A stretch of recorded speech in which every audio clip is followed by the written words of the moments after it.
Tell them run it up.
Tell them run it off. What is going on? What is going on, everybody in the house? What is going on? Wake up in Cleveland every single morning. I wake up, flex, thumb down now, check, no drip, this wet. Tell them run it off. No sleep, no rest. Might crash, might wreck, but first I stretch. Tell them run it off.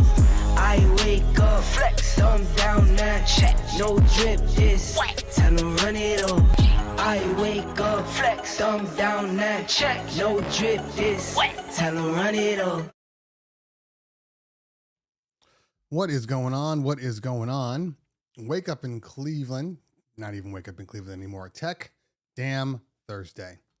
We got to figure out what we're doing on Thursdays. But we are doing Wake Up in Cleveland. It is a pleasure to be with you guys this morning, afternoon. Sorry, I'm just turning on a couple of things here to make sure we're all on the same page, which we are. It's a nice morning. It's Thursday. The sun is actually out this morning, unbelievably.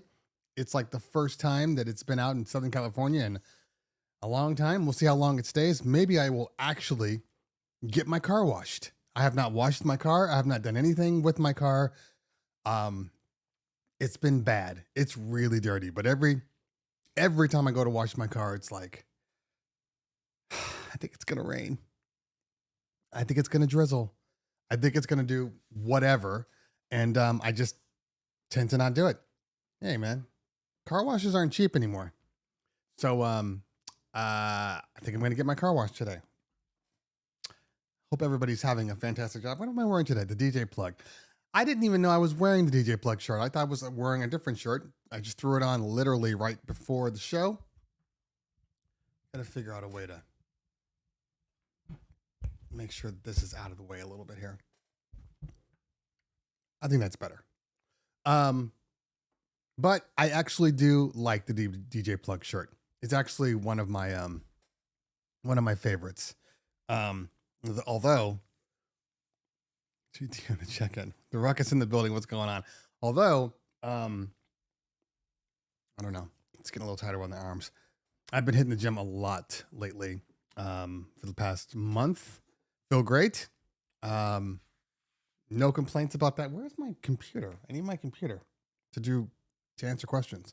Anyway, feel great. But you know, there's that little thing when you work out, especially when you go hard on your arms, you know, things start to feel a little tight on the upper body. Which I don't mind. I'd rather have it feel like this than the other way, which was me just being out of shape. Although I will say this, it's a fact that I will not hit my summer body because I did start too late, but I stopped caring about that because I'm a married man that's been married forever. So my body will get to where it is because it's my body. I'm no longer caring. It's all about just staying consistent. That's it. That's it. That's my only thing. Dustin the DJ says, I missed the gym today. That makes 15 years in a row now. You know, it's, sorry, something is in my eyes here.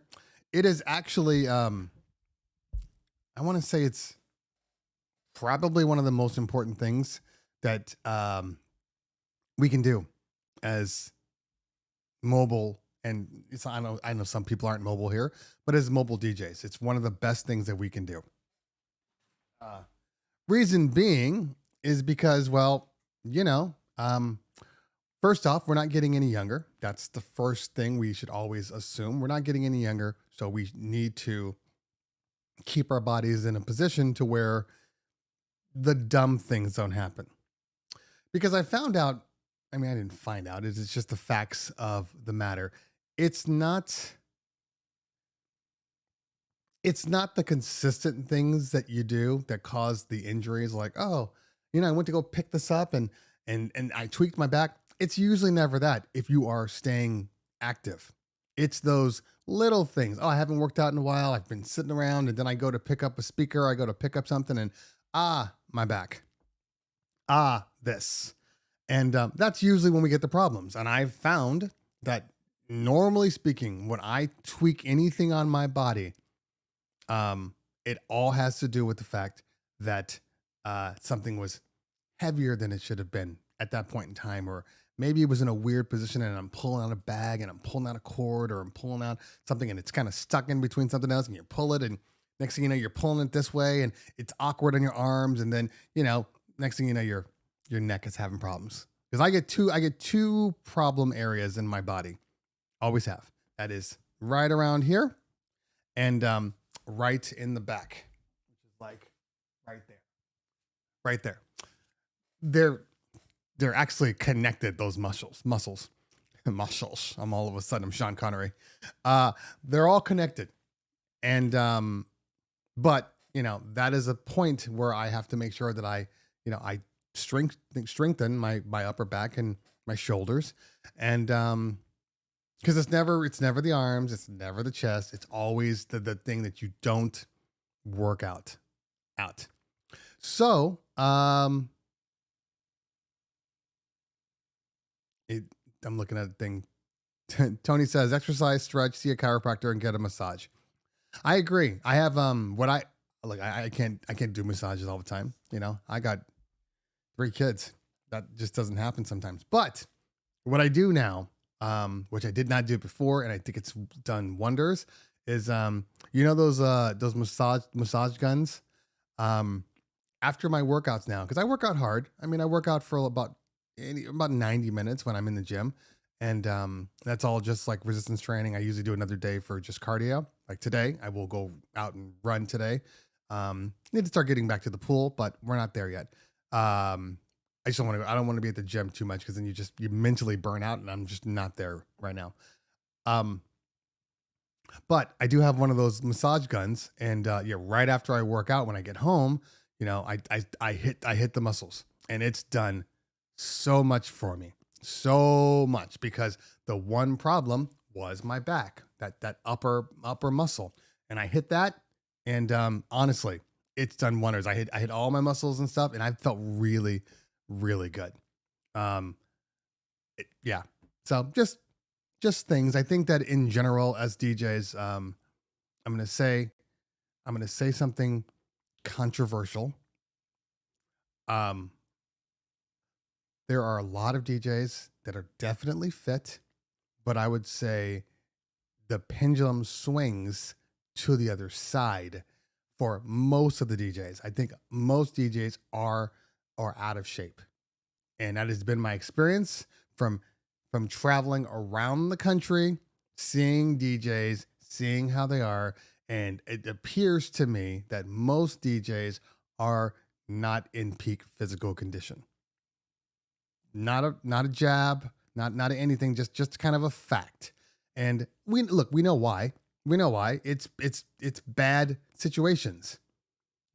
We spend a lot of time probably on the phones talking to clients. We spend a lot of time, standing in one place, not being very, very mobile. And then we're rushing around all day long. So we spend more time eating poorly. When you're at an event, you don't bring your own food typically. So now you're sitting there and you are eating whatever crap is available. Oh, get the kids chicken and blah, blah, blah. And then after the party, well, it's late and there's nothing healthy open. So now you're hitting up Taco Bell, you're hitting up Jack in the Box, you're hitting up all of these things, Carl's Jr.'s, whatever you have in your state. And then you stay up late because nobody can go home after working and then go straight to bed. If that is you, put it in chat. I've never met a single person in our industry that's able to just go, walk in the house, shut the door, take off your clothes, and go to bed. I've never seen that. People have to sit down. They got to watch some TV. They got to calm down. Like, this is me. I spend at least another hour after I get home, just kind of detoxing. It's just the way it works. Now, maybe I'm the anomaly. You let me know in the chat. Do you guys go home and go straight to bed? Or straight to other things? I'm not trying to judge anybody here. While we're waiting for those responses, I'm gonna look up here. Yeah, Tony says a good 1 to 2 hours. Absolutely. Depends on what you drink while you DJ. Well, Ted, and by the way, thank you, Ted, for becoming a member today. I appreciate that. If you guys don't know about what is the membership, it's a way to support the channel. And trust me when I tell you, there will be more things coming for all of my members very, very soon. You know what? Very soon. I got an idea. So if you are a member, you just hit that join button or the member button, which is located in your either on your phone or on your computer. It's like buying me a cup of coffee every month. Speaking of coffee. So thank you very much for the coffee. I appreciate that. Okay, let's see. Hulk up too much. You snapped that Magville fader clean off. That's funny. That's funny. Although, I would say that most people hit that Magville too hard. You're supposed to be gentle with that fader. All right, let's take a look at some of the chat here. As you can see, we're trying to start on time again. I know we were bleeding into getting later and later. It's supposed to be 10 o'clock. Next thing you know, it's 10:10. By the time the countdown, it's like 10:20. It's just a lot. I understand that. I'm trying to be better. So the last 2 weeks have been literally 10 on the dot. I've been very happy about that. We're in a good place. We're in a good place. Again, working out is definitely, helped my energy, but also just not staying up till odd hours of the night. I'm a night owl by trade. There's no way around that. But if I can go to bed by like 1 o'clock, I'm in a good place, but after the pandemic and everything, we were going to bed at 3, 4 in the morning. That was unheard of. So, a lot of personal information coming out. Sorry, there's something in my eye and it's driving me nuts, but it's not my eyeball. But that's where we are. Okay. Who do we have here? We have Huck, DJ Clientele, Mr. Peabody, another one of the members, Philip Tan, another one of the members, Anthony H, Ernesto Avilez, Lance Jackson, The Ruckus, Mike J. Shout out from Orlando. I'm going to be in Orlando next month. Yay. Dustin the DJ. Who else we got here? Mulberry, Queso in the building. What's going on, fam? PV, Roy Calwood, and Keith Just, Chesbro, Cheese Bro DJ Service. What's going on? I'm a member only on my iPad, says Mulberry. Okay. However that works. I have no idea. Clientele, I download 16 speakers after a gig show, then I go to bed. After a gig, shower, then I go to bed. That's amazing. Good for you. Absolutely good for you. Definitely not me. And for the most part, the reason why it's not me, because it's never been me. Trauma in the building. When you have kids, they tend to take up too much of your life. That didn't sound good coming out of my mouth. I didn't mean it that way. I mean that your life is just taken up with all of their needs and their wants, and you got your kids and your wife and everything else, and you never have any private time to yourself. And I think everybody's different, so I'm not going to make assumptions here, but like for me specifically, I have to have my time. My time is very, very important to me. But you can't have your time until everybody's like sleep. So, which is why at about 11:30, people start to kind of fall asleep, 11:30, 12 o'clock. So then I spend the last hour and a half with my time. I never cared about silence. My dad cared about silence, and I couldn't understand why he cared so much about silence until I became a dad. Now, sometimes all I want is quiet. Just a little quiet. That's all I want. Is that too much to ask? Is it too much to ask for you to go the hell to bed at a reasonable hour? You're 11 years old. I don't want to see you at 11 o'clock. Your age should represent like the time you go to bed. But I don't want to see you And after the pandemic, everything got screwed up. The kids' hours, everybody was screwed up. And I was just like, I need you to go to bed. So, and my kid is a stay-at-home student. She's she does that whole not going to school thing. That's changing next semester. Next semester, she's in 6th grade now. She'll be going to middle school. So she'll be having to get up earlier and do her thing, which means she'll have to go to bed earlier. And I'm all for it. I need these children out of my damn house. I work from home now. Obviously. I mean, I have an office, but it's dumb for me to go to the office when I have all of this to work from home with. I'm just driving to the office and there's nobody there. So there's no point. We have an office manager that sets up all the equipment for the following week. So I don't need to be there all the time. I go in like maybe once or twice a week. And then obviously on the weekend for gear and all that stuff. So I'm here. This is my office. They leave and you will miss them. I will not miss them, Ted. That is not. I have an older daughter, and when she left, I'm like, oh God, good.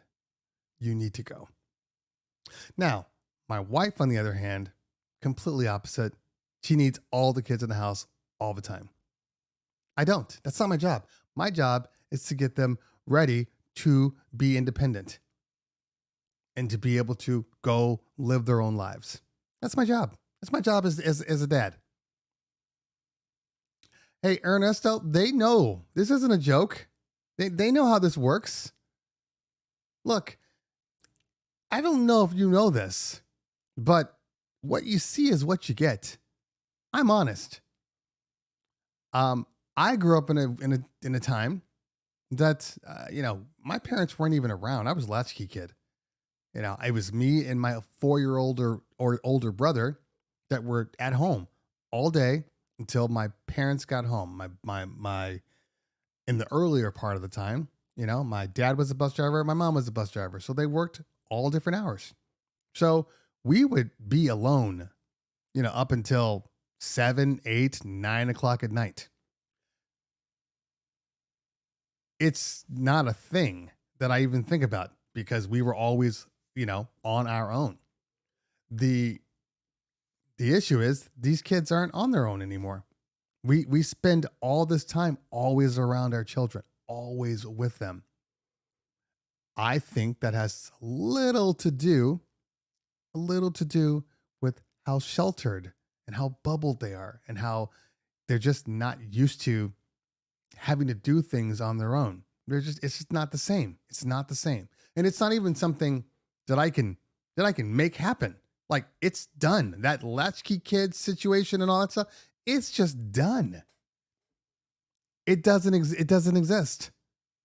So, my kids are completely different than I ever was.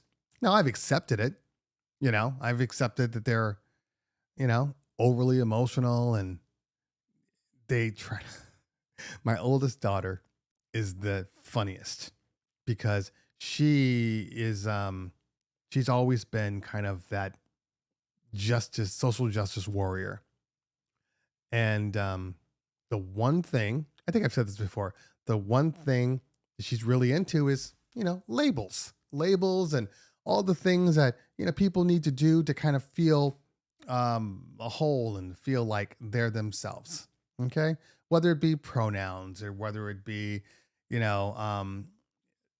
things that are considered, wrong now. It's the same things we used to say, but now there's a problem with them,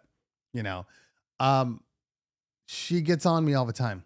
Oh, you can't say that anymore. I'm like, I'm not, pronouns. Hey, I'm fine with it. But like when I see somebody, if they look like a woman, I'm going to say she. If they look like a man, I'm going to say he.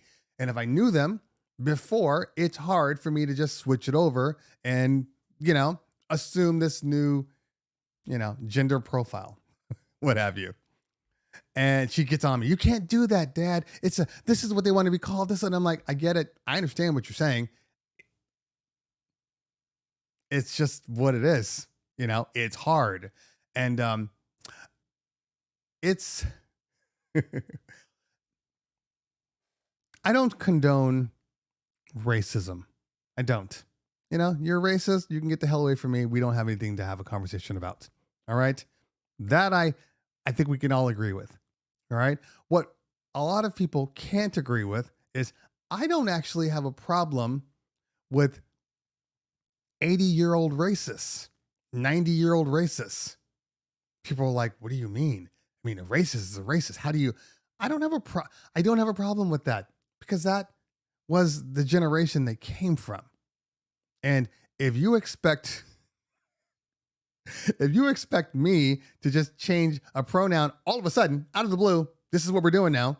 Like, could you imagine being a racist for 70 years and all of a sudden you're like, oh, I gotta like black people now? I have to tolerate Hispanics now? Like, I get it. I understand. So it doesn't bother me. When I see old racists, I'm just like, yeah, that's where they came from. They're not changing. They're old. But they'll be dead soon. So I won't have to worry about them anymore. It's probably one of those things that I just that some people are going to. My daughter hates it. She hates it, and she knows I'm exceptionally open-minded. She knows this about me, but there's just certain things that I'm just like, nope, I'm not doing that. You have to do that, Dad. No, I'm good. It's not a personal thing. I like these people. I like whomever that person is or whatever. If they've decided to change, I'm cool with it. Whatever. It's just not something that's going to happen. I'm still going to love that person for whom they are. But come on. I cannot understand how we can just re-identify ourselves. That's just hard. That's just hard. I cannot. I am a 40-something-year-old black man. That's who I am. I can't identify as a 34-year-old, Russian swim model. I can't. But that's just me. And I think this is where it gets a little weird, because I understand and I appreciate anybody that wants to be a certain thing. I do. But I don't feel that it is anybody's job to tell me how I'm supposed to feel. You can't have it both ways. If you feel a certain way, and if this is what you want, great. That's our God-given right, human beings, to be able to make our own choices and live our own lives. That doesn't mean that I have to live your life too. So I'm on the fence because, I don't want to say it's woke. I don't believe in woke. I think there's a purpose for woke, because without woke, there's a lot of ignorance. So I do appreciate it. There's two sides to woke. Okay. There's two sides. And the woke that I've always understood as a black man is just being more aware and accepting of social norms. Okay. And standing up for people that can't. All right. That's woke to me. Now there's the other side of woke where, people have taken that term and turned it into something evil. It was never supposed to be evil before, but now it's an evil term. Every time somebody sees something that has, Little Mermaid is black, woke. No, not really. So there's just different ways, and we like to make words into these weapons, and we weaponize them when they didn't start out that way. They didn't start out that way, and it's a shame that it's where it is now. But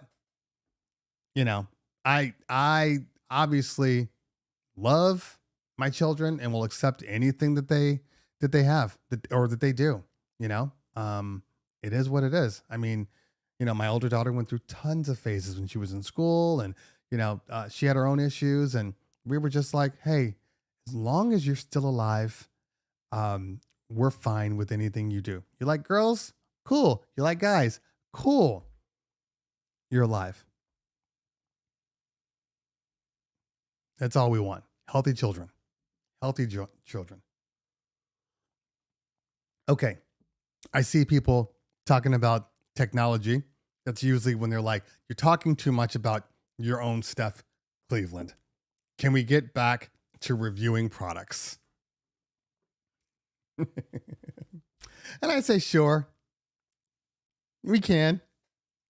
There's actually a product right here that I have yet to even plug in. Let me bring it over to you guys. Because I don't think my overhead is working right now. Let's see if it is. That didn't sound good. Let me do a little.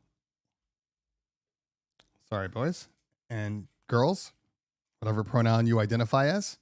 I'm just restarting my live pro here. See if I can get my overhead to work. Oh, it does not appear that my camera is on. Hold on for one moment.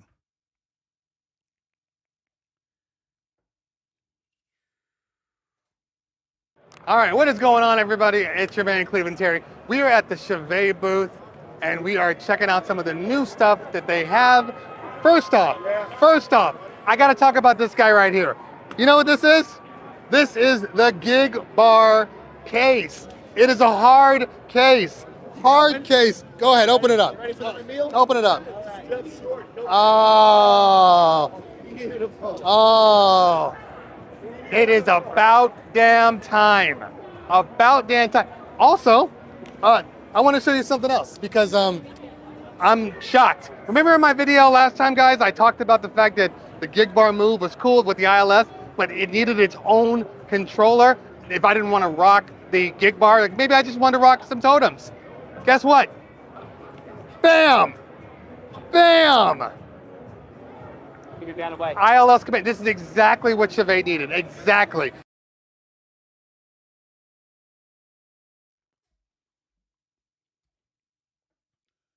Okay. Come on. Come on. Why aren't you working? Please hold for station identification. Let's figure out why my overhead's not working. Overhead. There we go.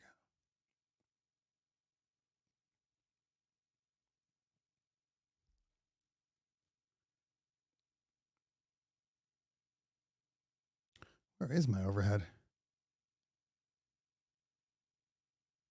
Video. I really should do a better job of labeling stuff on my OBS here.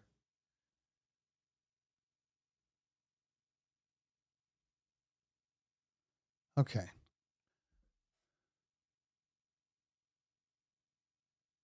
There we go.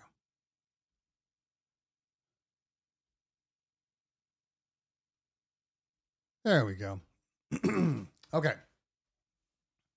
So, this guy is the new Mackie DLZ Creator.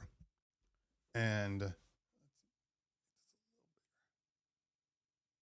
there we go. Okay.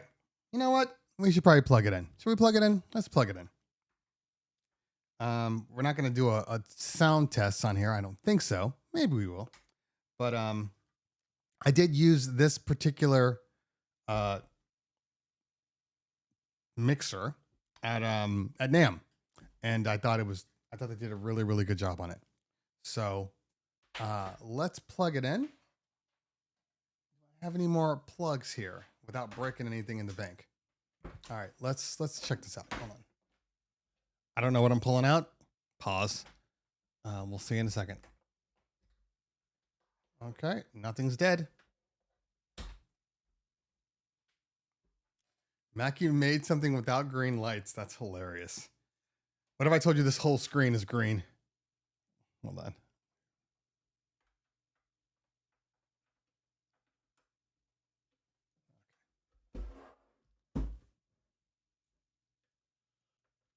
Oh, while we're up here, we can see we have 4 combo jack microphones. Plus we have obviously the 1/4 inch. Everybody goes 1/4 inch for some reason. 1/4 inch outs. We have a 1/4 inch inputs for 5 and 6 for instruments. But all these combo jacks can be turned into line level. They're not just mic feeds. And I think there's something like 96 decibels of gain on the mic. It's something ridiculous. We have our headphones, and then we have a mini jack for like your mobile phone or whatever you're using to go right into here. And you have an Ethernet connection, which we're not there yet. And then your USB, your SD card, and then I think there's a USB. It's USB-B. So USB-C. Here it is, right here. And then a USB-C. Okay. Let's take a look here. Kali Palm in the building. Can we start over? You don't want to start over. We're talking about being woke. All right, here we go.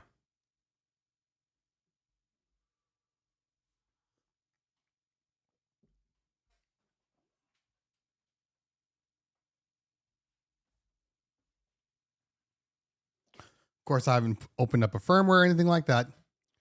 But the one thing I will say right off the bat, the screen is massive. Massive screen. Let's make this a little cleaner. I need to feel like, some of those cool YouTubers. Got the coffee on one hand. I got the random phase, kind of off to the side. Hold on, let's make this into a good picture.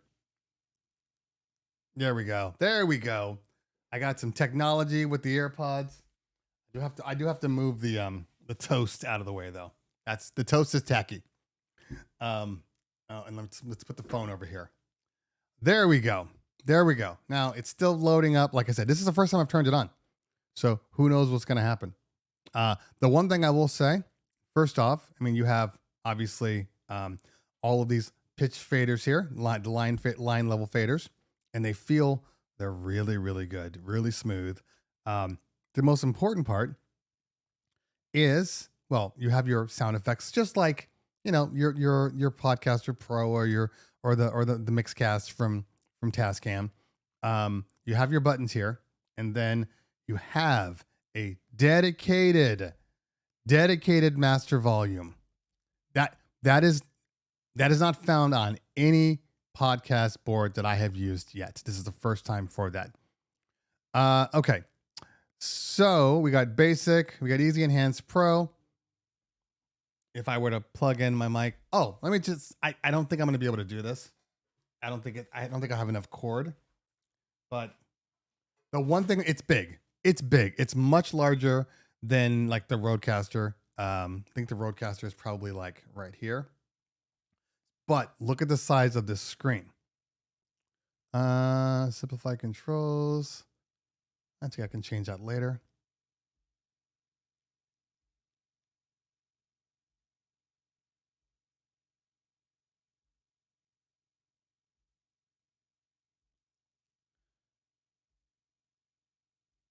Okay.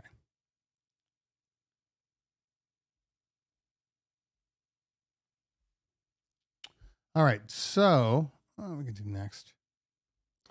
Navigation bar. It does a really good job of showing you all the things that it does too, which is what I do like. All right, let's just skip the tour now, just so you can see. They're not motorized, Max SPL. No, that's not. This isn't designed to be something for like your engineering or your Pro Tools or something like that. These are all manual, but they're really, really good feeling. The Rodecaster Pro finally has a better fader. The Pro 1 sucked. It was just cheap. And I love the Mixcast faders from Tascam. They are super, super smooth. But as you can see, the screen is massive. And then just like any other thing, you can go into here, you can change the presets. It has all of these options in here. For instance, like the SM7B, which we can put on because we know that's going to be the one I use. You can change the channel icon colors. Let's make it orange. Why not? And all those are fine. Channel name. Oh, that's cool. That's cool that you can do that. Okay.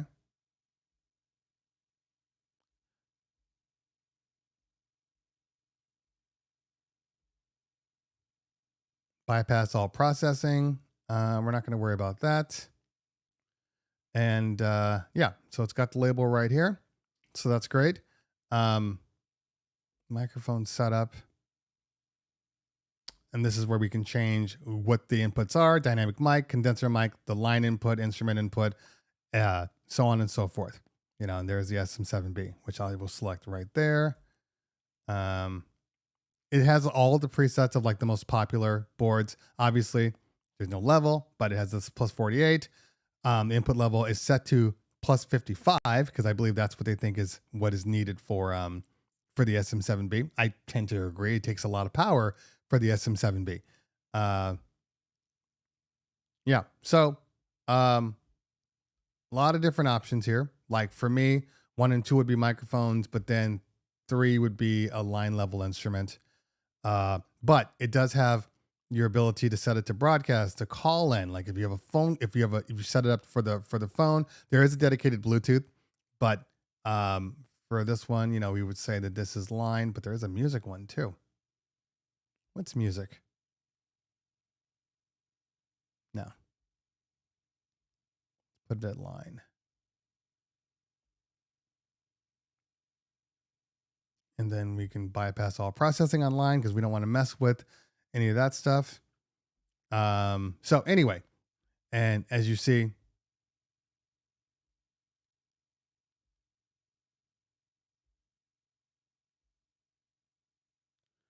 all right, and then here's your music one. Here's your there's your Bluetooth one. I'm not sure what this one is. Yeah, I'm not sure what that one is. But anyway, maybe we'll plug it in. I feel like there's a lot of steps. It's not that many steps, but there's definitely some steps. You got your home, which brings you back. You got your record and your auto mix. The auto mix is different on this one because it's designed to, I don't know how to explain it because I only heard it quickly. But the auto mix basically will take, it's like a smart, I don't know what to call it, like a smart mic. So when people are talking on the microphone, it does a good job of like splitting everybody out, you know, and putting the focus on the person. I don't know how it does it, but supposedly that's what it does. So yeah, so we'll try this out probably next week. The screen is amazing. The only problem I have with this board, the only problem is it's just a little big. It's just a little big. Oh, I wonder if they did any type of mix downs for the microphones. Let's check that out.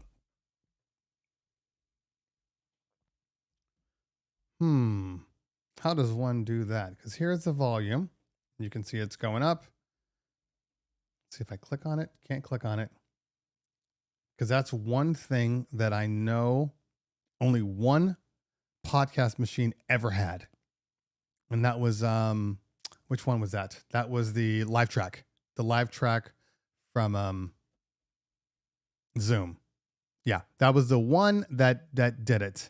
Every other one hasn't done it before, and I missed that part of it. So we're on easy mode, but we can flip this to enhanced mode, and that'll give you more. And then you can switch it to pro, and you get more. Let's do enhanced. I don't want to get too detailed in here, because I believe what happens is when you're set to like the beginning one, you have no control over like your gates or any of that stuff. It just does an automatic thing. So when you have to move it to, I think, at least enhance to be able to affect like your noise gates and all that stuff. So like I said, I use it. It's just big.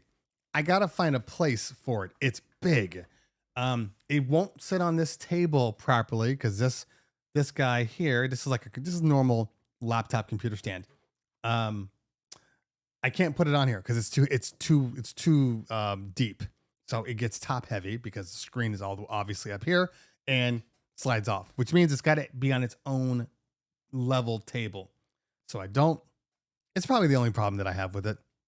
That's the only problem. I got to find a place for it because I know that from what I have seen so far, it is a better board than like the Rodecaster, but the Rodecaster is no slouch, obviously. And neither is the Mixcast, but it is a better board. So we'll work through that part. All right.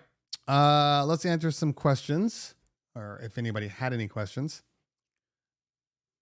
When you move the fader, is it like there's no delay on the mixer? It's just like this one. If I turn it down, I turn it up, turns it up. So yeah, I haven't had any delays. It does have your standard audio inputs, and it's got its own audio card, so I can plug it right into my computer and use the audio card just like normal. It does have mix minus, I believe, on like all the channels, which is fantastic. And again, you can take phone calls right into here because it has the Bluetooth in and out. The Bluetooth has mix minus, so a lot of good options. Okay. All right. Is that cheaper than that new Yamaha mixer? Which new Yamaha mixer are you referring to, Ted? I can tell you that it's not cheaper, but which Yamaha mixer are you referring to? Let's see here. Standard faders, okay. Rap Prod is in the building. I'm guessing auto gain, but it could be wrong. Yeah, that's kind of my thought. When it's on basic, it's just dumbed down, and it just does everything for you. But I always find that the dumb down is a little too much because I have a very specific sound, not the vocal, not any of this, just when my noise gate kicks in. I need it to be at a very specific point, and the Mixcast had it perfect. The Rodecaster has it really good, but still I can hear the difference when I'm using the Mixcast over when I'm using the Rode. So I'm hoping that this guy kind of emulates the Mixcast more than the Rodecaster. But the Rodecaster is a great board. It really is. And the size of it, it's hard to argue the size. Size is really, really convenient. And now with the new Rodecasters coming out where they have a 4-channel and I believe a 2-channel version of it, like for a lot of people, that's all they really need. But this isn't a board that I would take everywhere. I'd probably end up taking the Rodecaster out on any type of live events. Okay.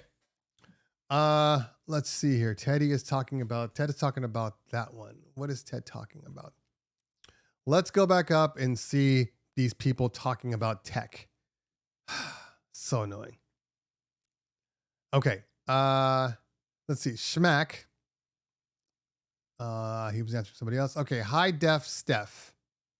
That's a cool name. I recently got the Ref 7. What are your continued thoughts on replacing the slip mats that come with it with butter rugs? Watch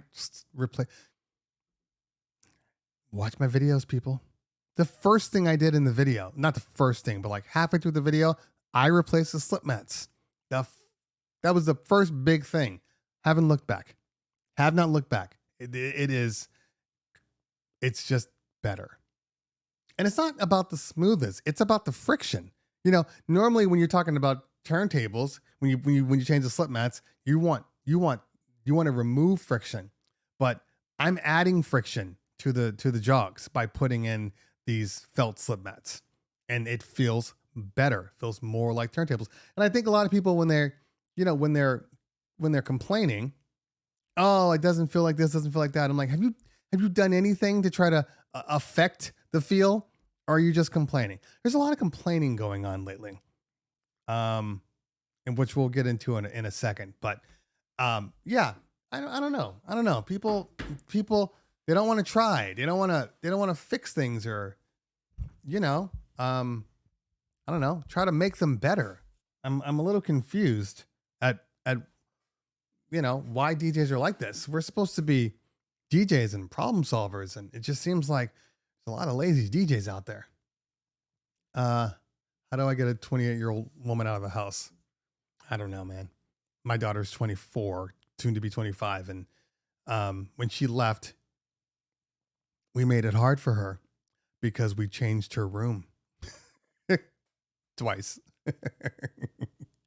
First room, this used to be her bedroom, but my son has a room with a bathroom in it. I don't know how he got it, but anyway, he's got that room, which would have been a better room for me. I originally started out in a bedroom that was closer to the front of the house. I just ran out of room, and it was more of a square. This is a rectangle, so I can do more with this room. I can do a lot more when he moves out. Anyway, so when she first moved out of this one, I'm like, cool. And she wasn't very happy because she was going to college. So, you know, she's leaving. And I'm legitimately with a tape measure, like measuring the room. And she's like in her bed, like, are you serious? I'm like, you're going soon. And then she left. I moved everything into this room and love it. It's been perfect for me. Although I would love my son's room just because it's really, really far away. So like my daughter's in the other room. It's too close. That would be perfect. And then when she left to leave, like she got into her own apartment and everything, I moved everything out. That's a workout room now. That's where my bike is. That's where all of the boxes for all the DJ gear is. It is what it is. So she has her room. Now, of course, if she ever wanted to come back, we could take everything out of it. Not the end of the world. But she doesn't live here anymore. It's not my job to create some like museum piece room when you move out. It's not, we you know, these people, every time I see movies and stuff where it's like, you know, the guy goes back to his old home, his old town, you know, and he goes in, my bedroom is still like it was, and all my posters and everything. And, oh, look, there's Farrah Fawcett, and there's this, and they're all still up on the window. What the hell is wrong with these adults? These parents this is dumb. Clear that room out. That's what I would do. If anything, turn it into a guest room. But the personal things that when you leave, you're gone. And if you leave like you started your own life. You're like in a different state. Why are you keeping their room the same? It always bothered me about movies. Like, really? The dude's 45 years old. You've kept this room like this for the past 27 years? Stop. Okay. All right. All right. Matt says, been playing with the 707M in the Rain 1. Can someone drop a line to Roland to tell them to increase the size of the jogs in the 707 add a belt drive? That would be the all-time best. I mean, I think that's what they wanted with the 707. And it's the same thing with like the Denon Prime Go. You know, the jogs are smaller than they need to be. I think that at that point in time, because they were all coming out around the same time, that was what the industry thought people were going to. Everybody was fine with it. Now they're realizing that we can put bigger jogs on smaller controllers. Like, it's possible. So yeah, I think that's going to change. I think if a Denon Prime Go 2 comes out, I think the jogs are going to be bigger. You know, I just think that's where we are now. I don't think you're going to get a belt driven. It's like the Mackie Roadcaster. That is very true. Okay. I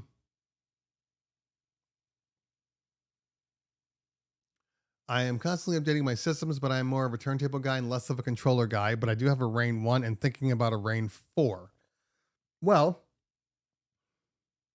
I actually, I was out in Lake Arrowhead this weekend doing a bar mitzvah, and I brought the Rain 4 with me.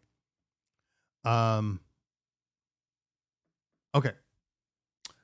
There's a Flex 10 coming back to me, so I can do another long-term review on that one. But what I will say about the Rain 4, I like the Rain 4. I do. It's just, it's a big controller. It is a big controller that is probably, it's kind of like this mixer right here. The same situation where it's like, I like it. It's great. But there's a point in time where size does start to kind of get in the way. And the Rain 4 is a big controller. Is it good? Yes. But it's big.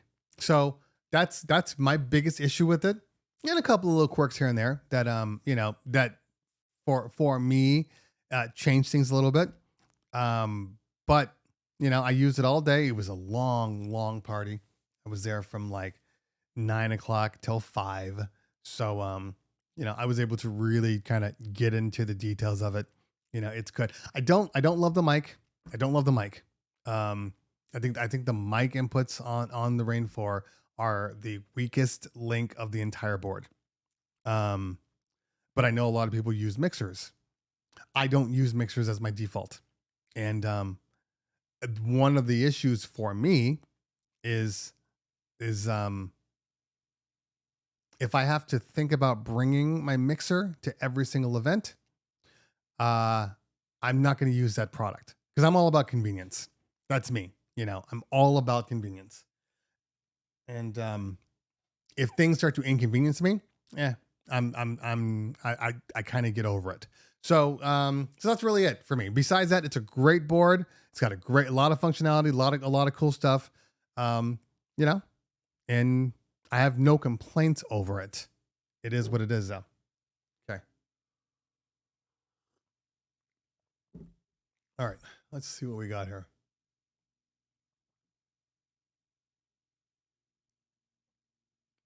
Clientele. Why did Serato make a stems crate, but yet you can the stems without going into the crate? Okay. The stems crate is designed for computers that don't have the power to do real on-the-fly stem work. So it is a pre-processing folder.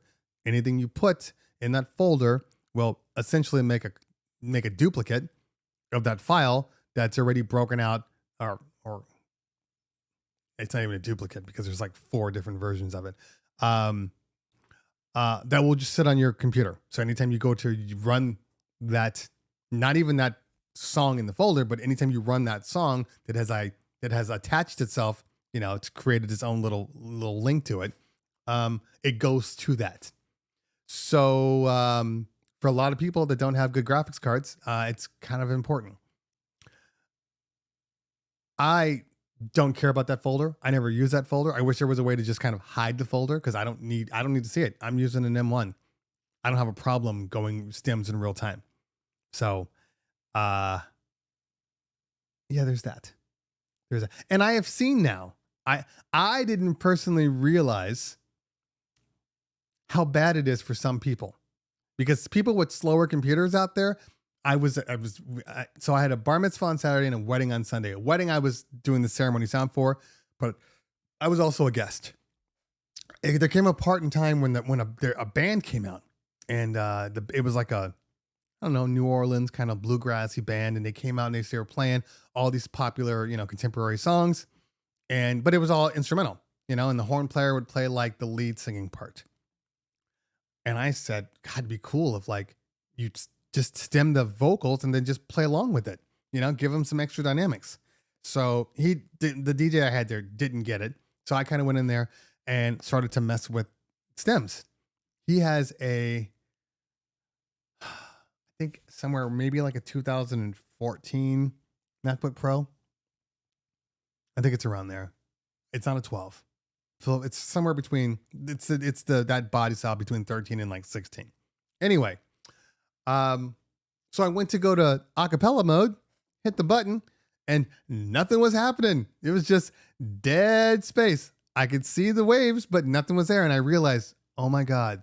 So this is what it feels like when you don't have a good computer. No wonder why people don't use stems all the damn time. Anyway, really funny. I like my stuff to be able to just be used when I want to use it. And if I can't use it when I want to use it, I don't use it, or I get something better so I can use it. Okay. Have you taken the furniture out for a show yet? I took the furniture out twice over a weekend. And let's see here. Okay, so the first time was on Saturday morning. This was like 3 weeks ago. Maybe 2 weeks ago. It's all blending together. But Saturday morning, we took it out. I had a day bar mitzvah, low impact. It was like, 70 people. So I'm like, this is perfect. This is perfect. The only problem was where they positioned us, the DJ system, was kind of right by the screen that they were going to show the montage on. And the screen is built into the wall. I have the L. I'm not getting an XL. Anybody that gets an XL is insane. Insane. Do you know how big that case is? As big as my car. I'm kidding, but it's a big ass case. I have no place for that. No. I even told Danny, I'm like, Danny, that case is insane. You're out of your mind. He's like, hey, people want them, people buy them. I'm like, okay. Anyway, so the problem was the screen was built into the ceiling. See, and it's dropped down, but it's fixed. And the way the dance floor is the screen say, this is your dance floor, right here. The screen was off to the left of the dance floor, and which means that we had to be to the right of the screen. So we weren't centered. It looked good. It did the job, but we weren't centered. Also, one of the issues I had on Saturday, thank God for Amazon, by the way, was I didn't anticipate the lack of depth from the back of the board for your chords. And so because I had standard XLRs, the board I was using the DJ 1000, the board didn't fit. So I had to have it kind of extended upward during that party, because that was the only way to get it to fit. And I didn't bring anything else at that point in time. So I'm like, this is what we got to do. I was able to put the top on it, so it looked clean. Like, unless you were like, keen eye, you wouldn't have saw that it was actually, held together by like, duct tape. So literally while I'm going through all these things, I'm like, oh, okay. And I went online and bought a whole bunch of, L XLRs and, L USB extenders, like all of those things. After that, it was literally, they came the next day. So I took it, I plugged everything in. It was great. So yeah, the furniture is good. I haven't put in my, my cans yet from, what do you call it? From Ape Labs. I haven't put my cans in. I got to find them because I never thought I'd have a use for them until this board came. So I'm going to take those and I'm going to set those up because I used an uplight in the thing. What I do like about this particular piece of furniture versus others that I've seen, even Danny Mac's ones, where you have the the open legs and people can see in there. What I do like is I have the one with the two panels. It blocks out the majority of like trash and crap behind you. So once you tape down your things and make it clean, you can throw everything inside the box and nobody's going to see it. I mean, coins, guys, you guys are in correction mode here. Correction mode. Ted saying Ape Labs didn't even give me a chance to like look over and say Ape Labs. Keith is like, you mean coins? I mean lights. Damn it. Yes, I mean coins. I have not put the coins in yet. And I have not put a power adapter in yet either. And I got to figure out which mic system I'm gonna drill into the single rack. So I'm not sure yet. So it's a work in progress. I might use it maybe this week, maybe.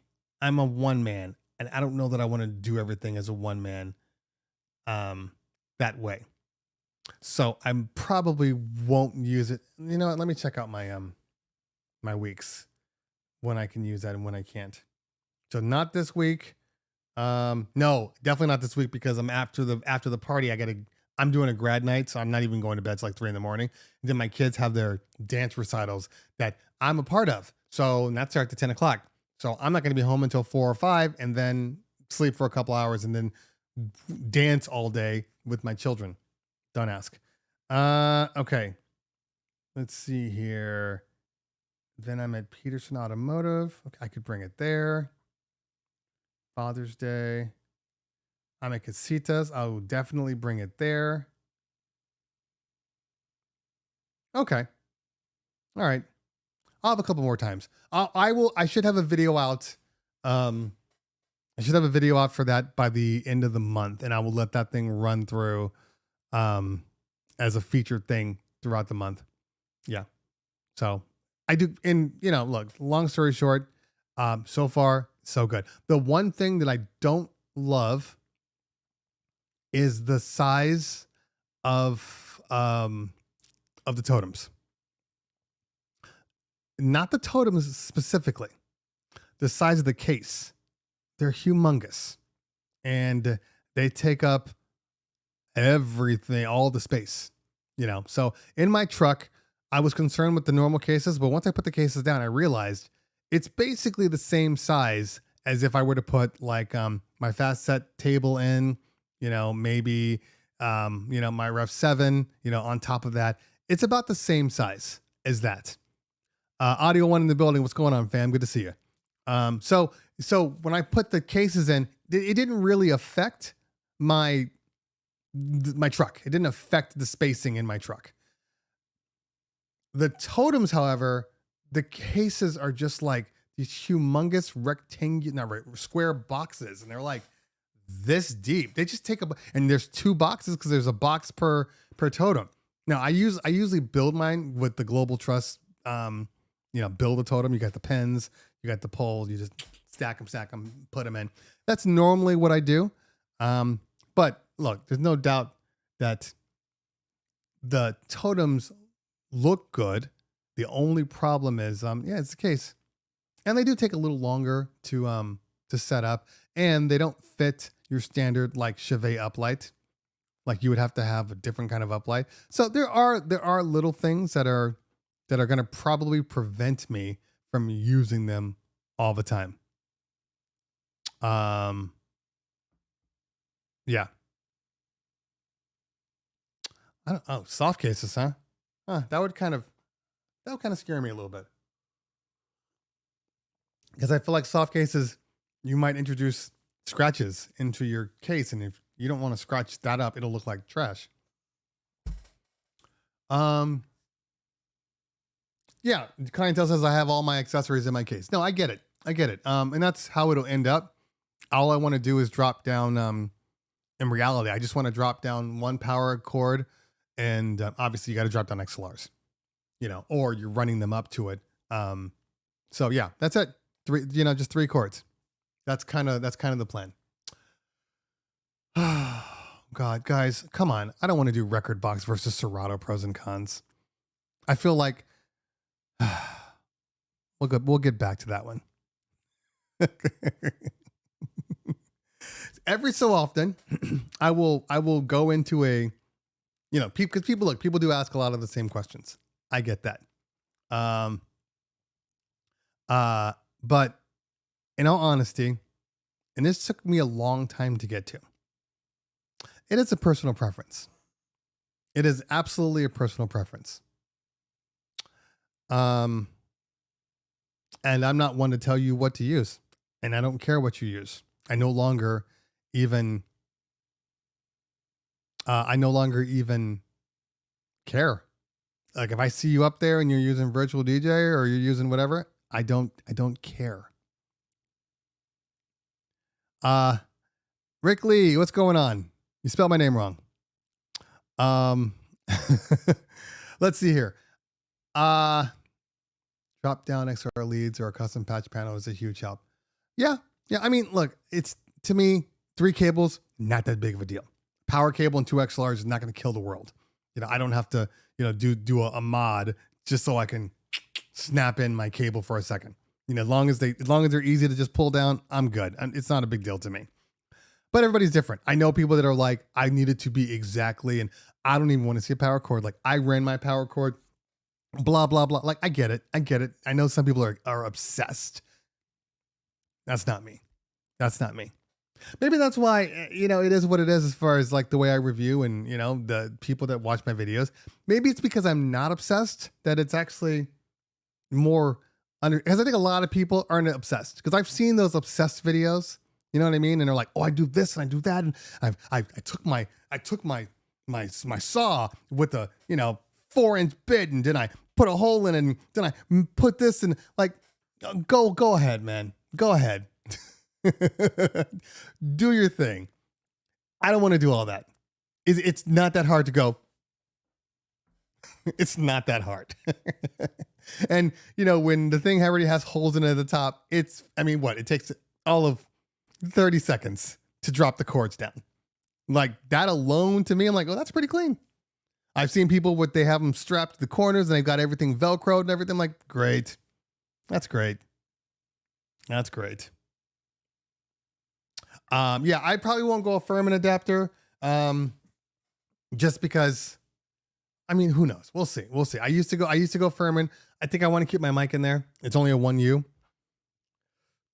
Because I think the microphone is the one thing, because I'm going to buy another Mac plug for my computer. So I think the only thing that should really come down out of there is just that single plug that maybe falls into your main, your main surge protector. For me, because I have other things that I'm plugging into that main surge protector. So I don't necessarily need to have be built in, because I got to plug other things in. Okay, let's see here. Pablo in the building. What's going on, fam? Okay. Let's see here.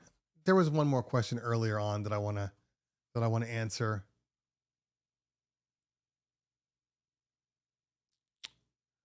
Where was it?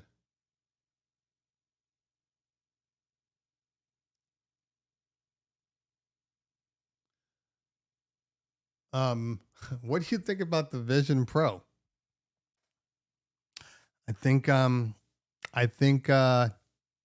it's likely the future of computing in 5 to 10 years.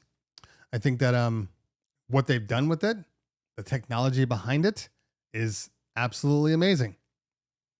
It's not for early. It's only for early adopters, I should say. It's not for the masses. The masses require a Vision SE, or just Vision, the one that's like 1,500. 3,500 is a lot of money, but it is a computer. It has its own M1 chip and everything. I think the real question that everybody tends to ask is, how do you think that impacts DJing? I don't personally care. So, and I say this because it's not about me thinking, is it going to become the next great thing for DJs, or even for like social media, virtual DJs, pardon the term, all over the place. I don't care. It's not something that I personally want to do. Now, is the thing cool? It'd be great to, sit in there on the plane and watch a movie in real time and block everything out. Like, that's amazing. It's absolutely amazing. The fact that you don't need any other devices in order to manipulate what's on the screen. It's literally your eyes. It's that accurate. So if I look right here, it knows that I'm looking at this icon. Like that's so damn impressive. It only lasts for 2 hours. They need to fix that, obviously. But it's amazing. The fact that there's the OLED panel on the front, which turns and puts a representation of like, your face in the screen so people can see you. The fact that when you are in, virtual reality, if somebody walks up close to you, it will open up a little thing and show you that person. And then that's when your eyes kick in, and then you can talk to them like they're, it's kind of like, it's smart because it's kind of like transparency mode on the AirPods, the AirPod Pros. You put it in transparency mode and you don't have to take them out. You can keep them in and talk to people, and you probably hear sometimes better with the transparency mode on than just with your normal ears. So I like where they're going with it, but it is expensive. So most people are not going to have it. Sure, the MKBHDs, the TLDRs, all of those people, they're going to have it. They're going to love it, but it's going to take a minute. We need an SE version. If it comes down, if they come out with the version that's like $2,000 to $2,500, because it's always going to be more expensive than everybody else. You're not going to get around that. Okay. They're not trying to go to do the race to the bottom. They don't care about that. They care about putting out great products and making a profit. So you're never going to see it matching, Facebook's, Meta crap and all that stuff. It's not going to happen. And that's okay, because it is better. So we want it to be better. I'm sure that this metal design with all glass is one thing. The next one is going to be, a plastic design, just like the iPhone. Now, do I care about them DJing with it? No. I saw the algorithm DJ, app, because they're so in bed with Apple, which is fine. It's great. But I saw it. Do I care? No, I don't.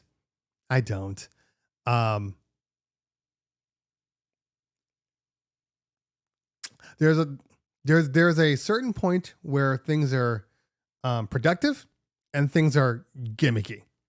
I've always thought that virtual DJing was gimmicky because I don't know, just that's a whole nother animal. Okay. Let's see here.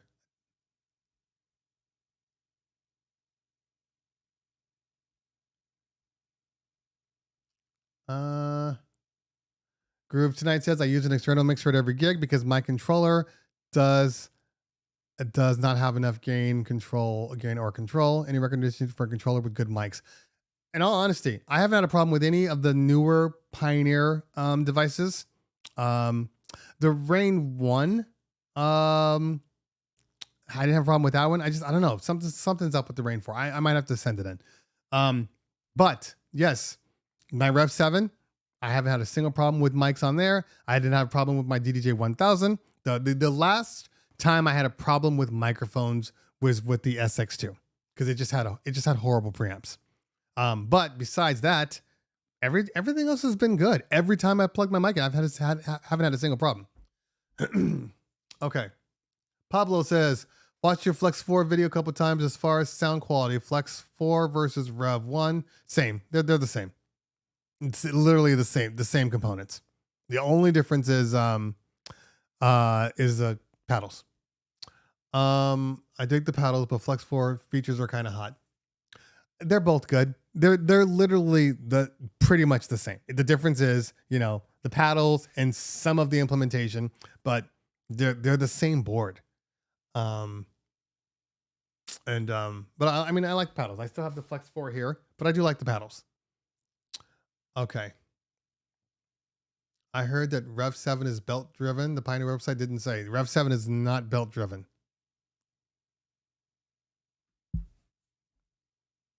It's not. It's not. Okay. Will Serato do real improvements? Says Mac Joseph. Yes. It's a matter of time. They know they need to make improvements. They're working on them.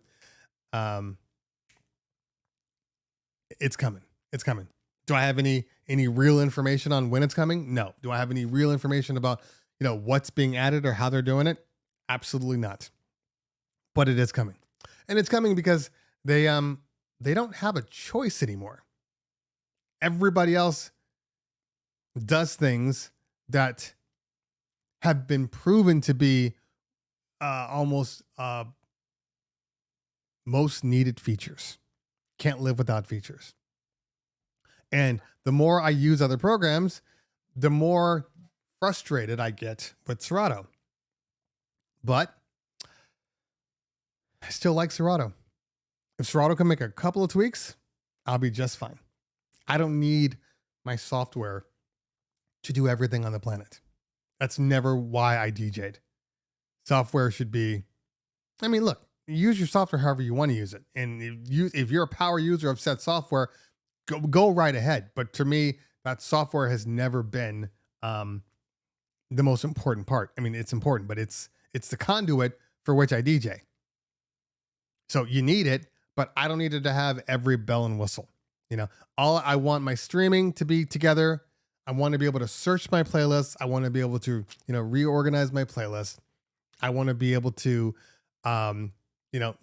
even get better recommendations after songs I played, because it should know me. And I wanted to know like which songs are in which playlist, and then be able to add it right from like a right click. That's what I want. Now, what I've just described is virtual DJ, is record box, not DJ, but DJ does have some cool things. So it's already out there. We know it exists. So the important part is it exists. So there are examples. So if we say, Serato, we don't need you to do everything. Just try to model after these two and you'll be fine. If they do just that, I'll be a happy camper. Because when it's all said and done, we all know I am a Serato fan first. My Rev 7 is Serato only. Yes, you can use it with DJ. Yes, you can use it with record box. But not record box, I'm sorry, virtual DJ. But there's a couple of things that prevent me. Now, I know somebody mentioned that they use iPad. Absolutely nothing wrong with iPad DJing. And I actually keep my iPad with me at all times as my backup. Although right now, the iPad does not work on the Rain 4. The iPad does not work on the 1000 SRT. I don't even think it works on the record box one. I don't think it works on the 1000 period. The computer version does, but not the iPad version. So, that's kind of an issue for me. It's kind of an issue for me being a person that goes through lots of hardware all the time. That's an issue. It's not their fault. I mean, it is what it is, but that's my one issue, which is because I was like, well, if I just take my iPad, I don't necessarily need to bring my Denon Prime Go, but then I started using my furniture and I'm like, oh, it doesn't work for that. I wonder, does it work for, does it work for the Flex 10?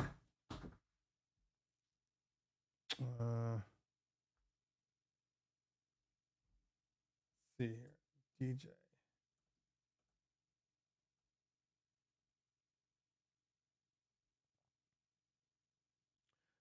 Is it? I love my new controller. I do love how people buy controllers when their software doesn't even work for it yet, and then they complain that it's not ready. That's one of my favorite things about DJ. Same people do this with virtual DJ too, all the time. Okay, let's drop down here.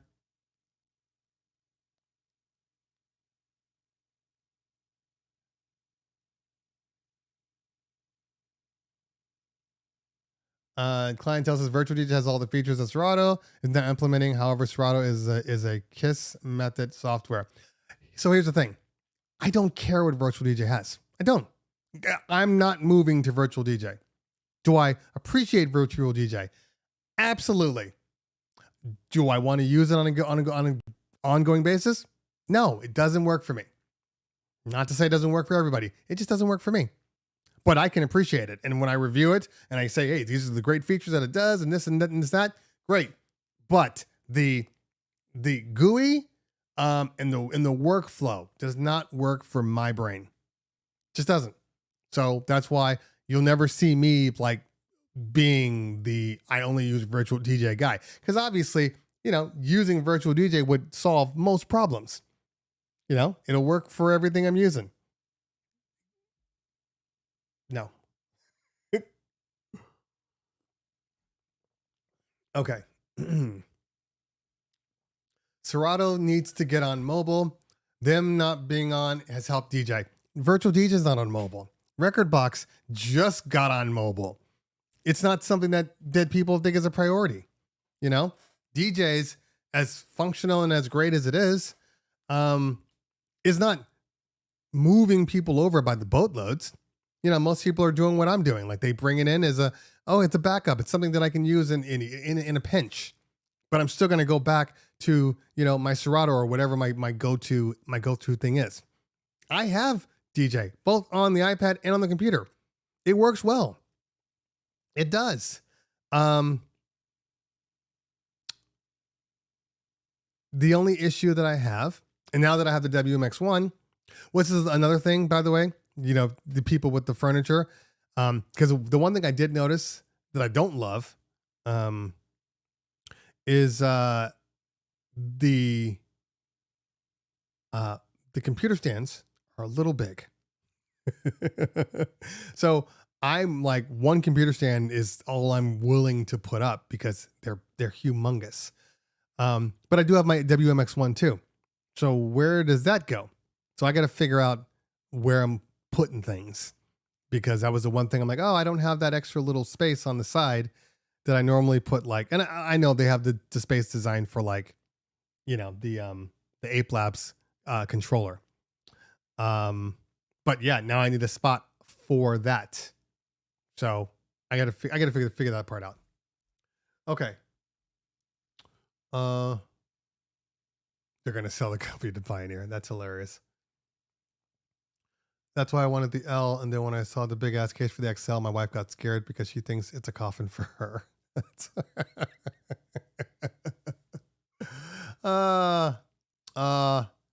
So McQuaid. Yes, I've used it. I have not used the WMX1 on an event yet. I've only used it in my home. And the reason being is because I have been testing what have I been testing?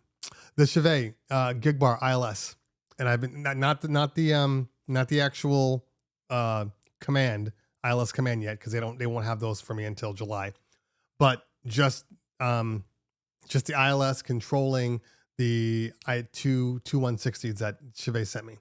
So I've been testing that. I don't think anybody needs to run Sound Switch, or WMX1 on the gig bars. Their programming is good. There's no need. So I just have the remote, which is what I've been using. I don't know when I'm going to be using my big movers. Maybe I can bring them this week. You know what? No, because that's mostly karaoke. That's just more work for me. Maybe the following week. To make a long story short, I just haven't had the parties to need them. I have a school event tomorrow. Maybe I'll bring them from the school event. Yeah. But so far, that's why I haven't used the WMX1 in an actual party. Okay. Nero 1, when will we be able to MIDI our own effects besides the Pioneer one, like Pan? Is nowhere to be found. If you're talking about controllers, you're not. They've done away with that. If you've noticed, nobody does Pan anymore, which used to be one of my favorite features, because Pan allowed me to test, the speakers to know which ones were working or having problems. So, yeah, I was a little annoyed when they removed the Pan, or they made it a software Pan. It's just dumb. But yeah, most of the time the Pan's gone. Okay. I can fit a whole wedding system in my Malibu with the L. I agree with you. The cases are good. The cases are like the perfect size.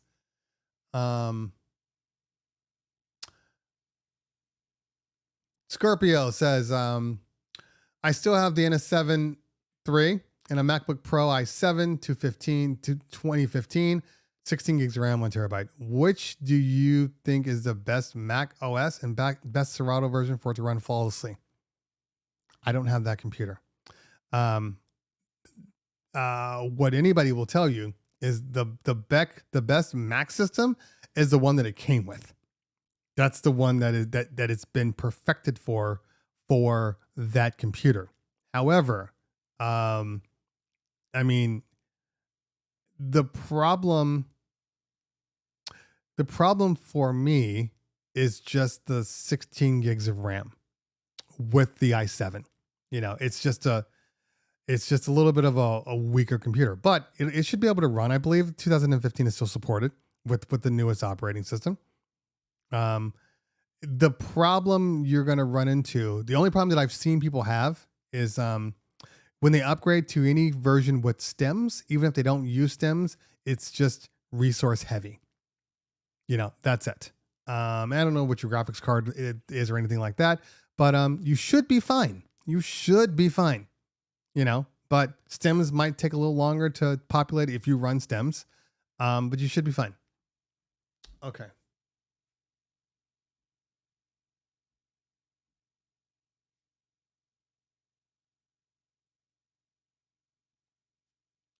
I don't swap out the Rain 1. I have the Rain 1 too for the L. I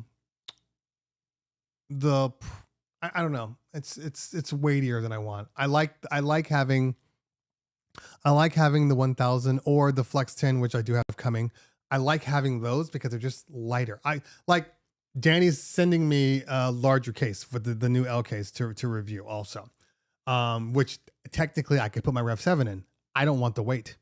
The weight is the problem. So I will put the Flex 10 in there or the Rain 4. I'm still working that out. In that one, just because of the lighter controllers. That's it.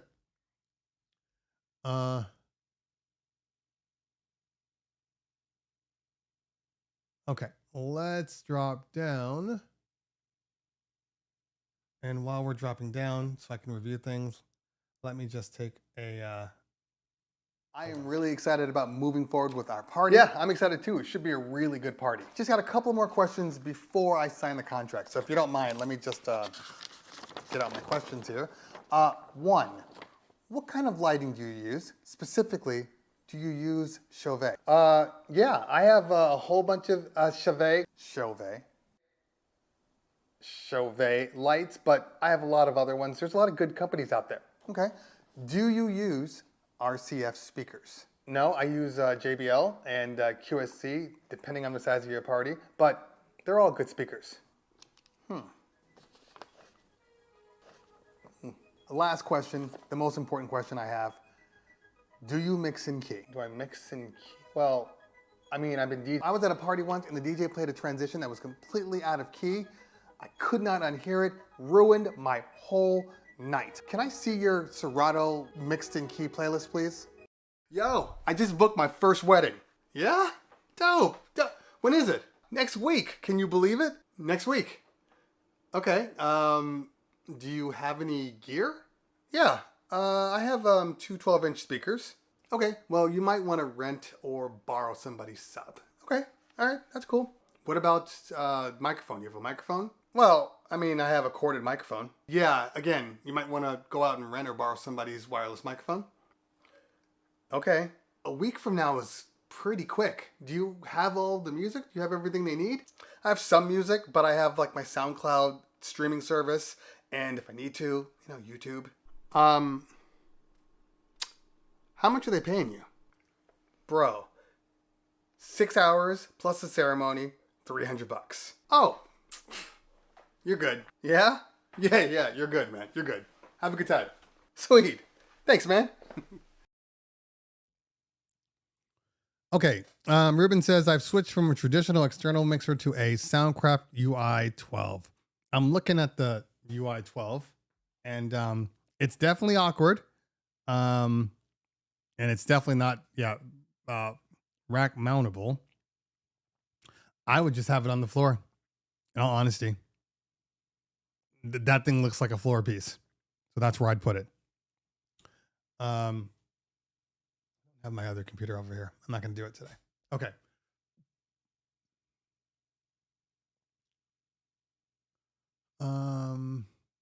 How do I feel about Serato Play? I, for one, love it because it gives me a flexibility to create mixes on the fly when I am on the plane. Serato Play is great. You know, it was needed. It works. I've used it in a pinch when the power went out on a Halloween night and we were doing a party. So I happened to have some Bluetooth speakers and I ran everything right from the MacBook to the Bluetooth. It was good. It was good. Okay. Sergino says, do you feel like the Rain 1 is worth all that money? Looking the upgrade from the SB3. Well, that's okay. That's relative to what you feel is a lot of money. Do I feel that the Rain 1 is worth what they're charging? Yes. In today's economy, I do. Do I think it's the end all? Absolutely not. I think within 2 years, I think that Rain 1 is going to feel like a distant memory. You know, maybe 3 years. I don't know. But I just feel like they've already moved on from it. You know, the Rain 4 is their prototype. And now they're just trying to figure out how to put moving platters in it and not make it a tank. You know, or a 2 version of the Rain 4 with moving platters. That's where I think we're going. So, if anybody asked me, should they buy the Rain 1 now, today, I'd say I don't think there's anything else coming out, you know, but I also ask, it depends on what you're doing with it. You want something for fun? You want something as a workhorse? You know, what are you trying to do? Because the T7 does a lot that the Rain 1 does for a much cheaper price. And that's the problem that I have, because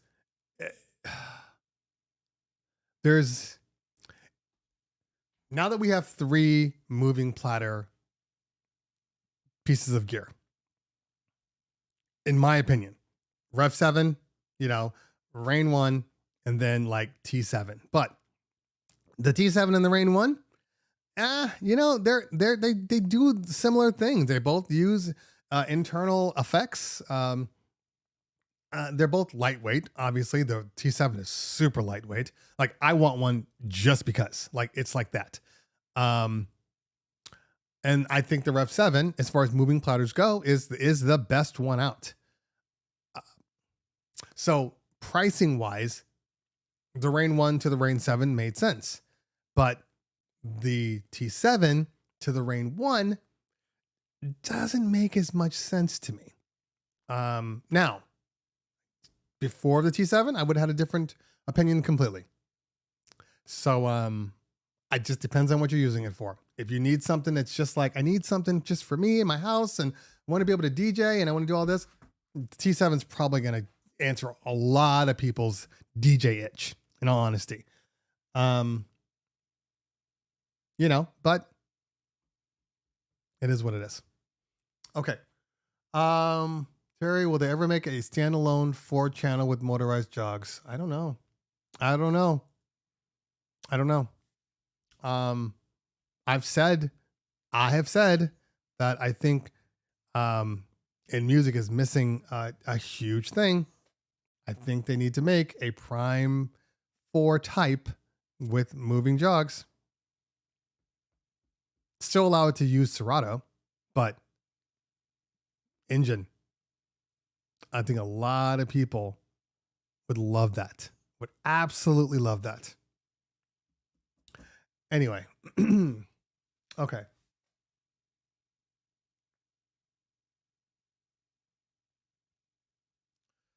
Is the new Prime 4 going to switch between laptop and standalone easily? What are you talking about? What are you talking about? Because anything that is potentially unreleased, you know, we cannot talk about. And I don't see anything new on their website. So don't know. Okay. Working on a solution to also mount the Control 1. I get that. Yeah, I don't know. That's the one thing I got to figure out. I got to figure out where I'm putting all these extra things that used to sit on the table. That's going to be it. Or I will make my own mount.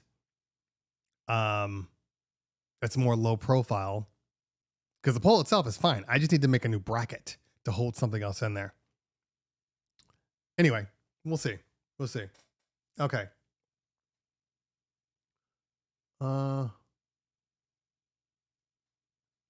People need Serato on the iPad. I mean, they do have Serato on the iPad. It's just Serato remote. Is my remote still on here? It's not even downloaded. 2.5 stars. It was right there. Serato remote should have morphed into Serato on the iPad. It was right there. Okay.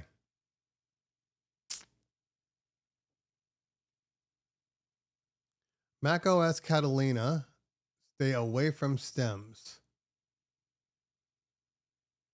Okay. I mean, now they got the M115, the MacBook Air, which for a lot of people, they're going to love. So a lot of options. There's a lot of, if anybody was thinking about buying a computer, this is the best time to buy a Mac. This is the best time because you have 2 generations of processors that do just fine, M1 or M2. So you can get yourself a used or a cheaper M1, and it's going to hold you over for a long, long time. In all honesty, I mean, what would get me to upgrade from my M1?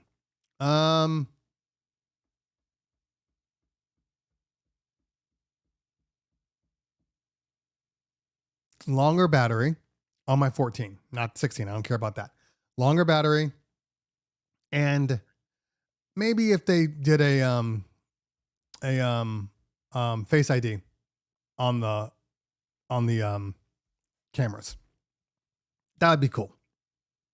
Because besides that, my MacBook 14 is a perfect computer. Perfect. All right. What are we at? 11:44. This has been a very productive day today. We got through our initial, intro. We talked a lot of tech today. We still got another 15 minutes before I start talking about leaving, and then another 30 minutes before I actually leave. I'm kidding. We're trying to keep this at 2 hours. Okay. Terry Tower. That's hilarious. Okay. Why do beginner DJs feel because they have a laptop, one turntable or controller that they are on a professional level? I don't know that most beginner DJs feel that way. maybe the super cocky ones, but I don't think that that most. I think I think the whole statement of anybody can become a DJ, I think that's the problem, because anybody can become a DJ doesn't mean they're a great DJ. Anybody can become a martial arts student. That doesn't mean they won't get their butt kicked by a real black belt. It's the nature of the thing. Because technically you are a professional when you get paid. You get paid to do work in that field. You are a professional. So anybody can be a professional, whatever, as long as they're getting paid. What I have learned about DJs is that there's like maybe 4 tiers of DJing. You do not need a lot of RAM to run stems, because the way the M1 works is it's all shared resources. So even if you had a lower count, it's just going to pull into your hard drive, your SSD anyway. So you're going to be fine. Now that doesn't mean don't, get yourself an 8 gig RAM, get the most you can afford. That's what I would say.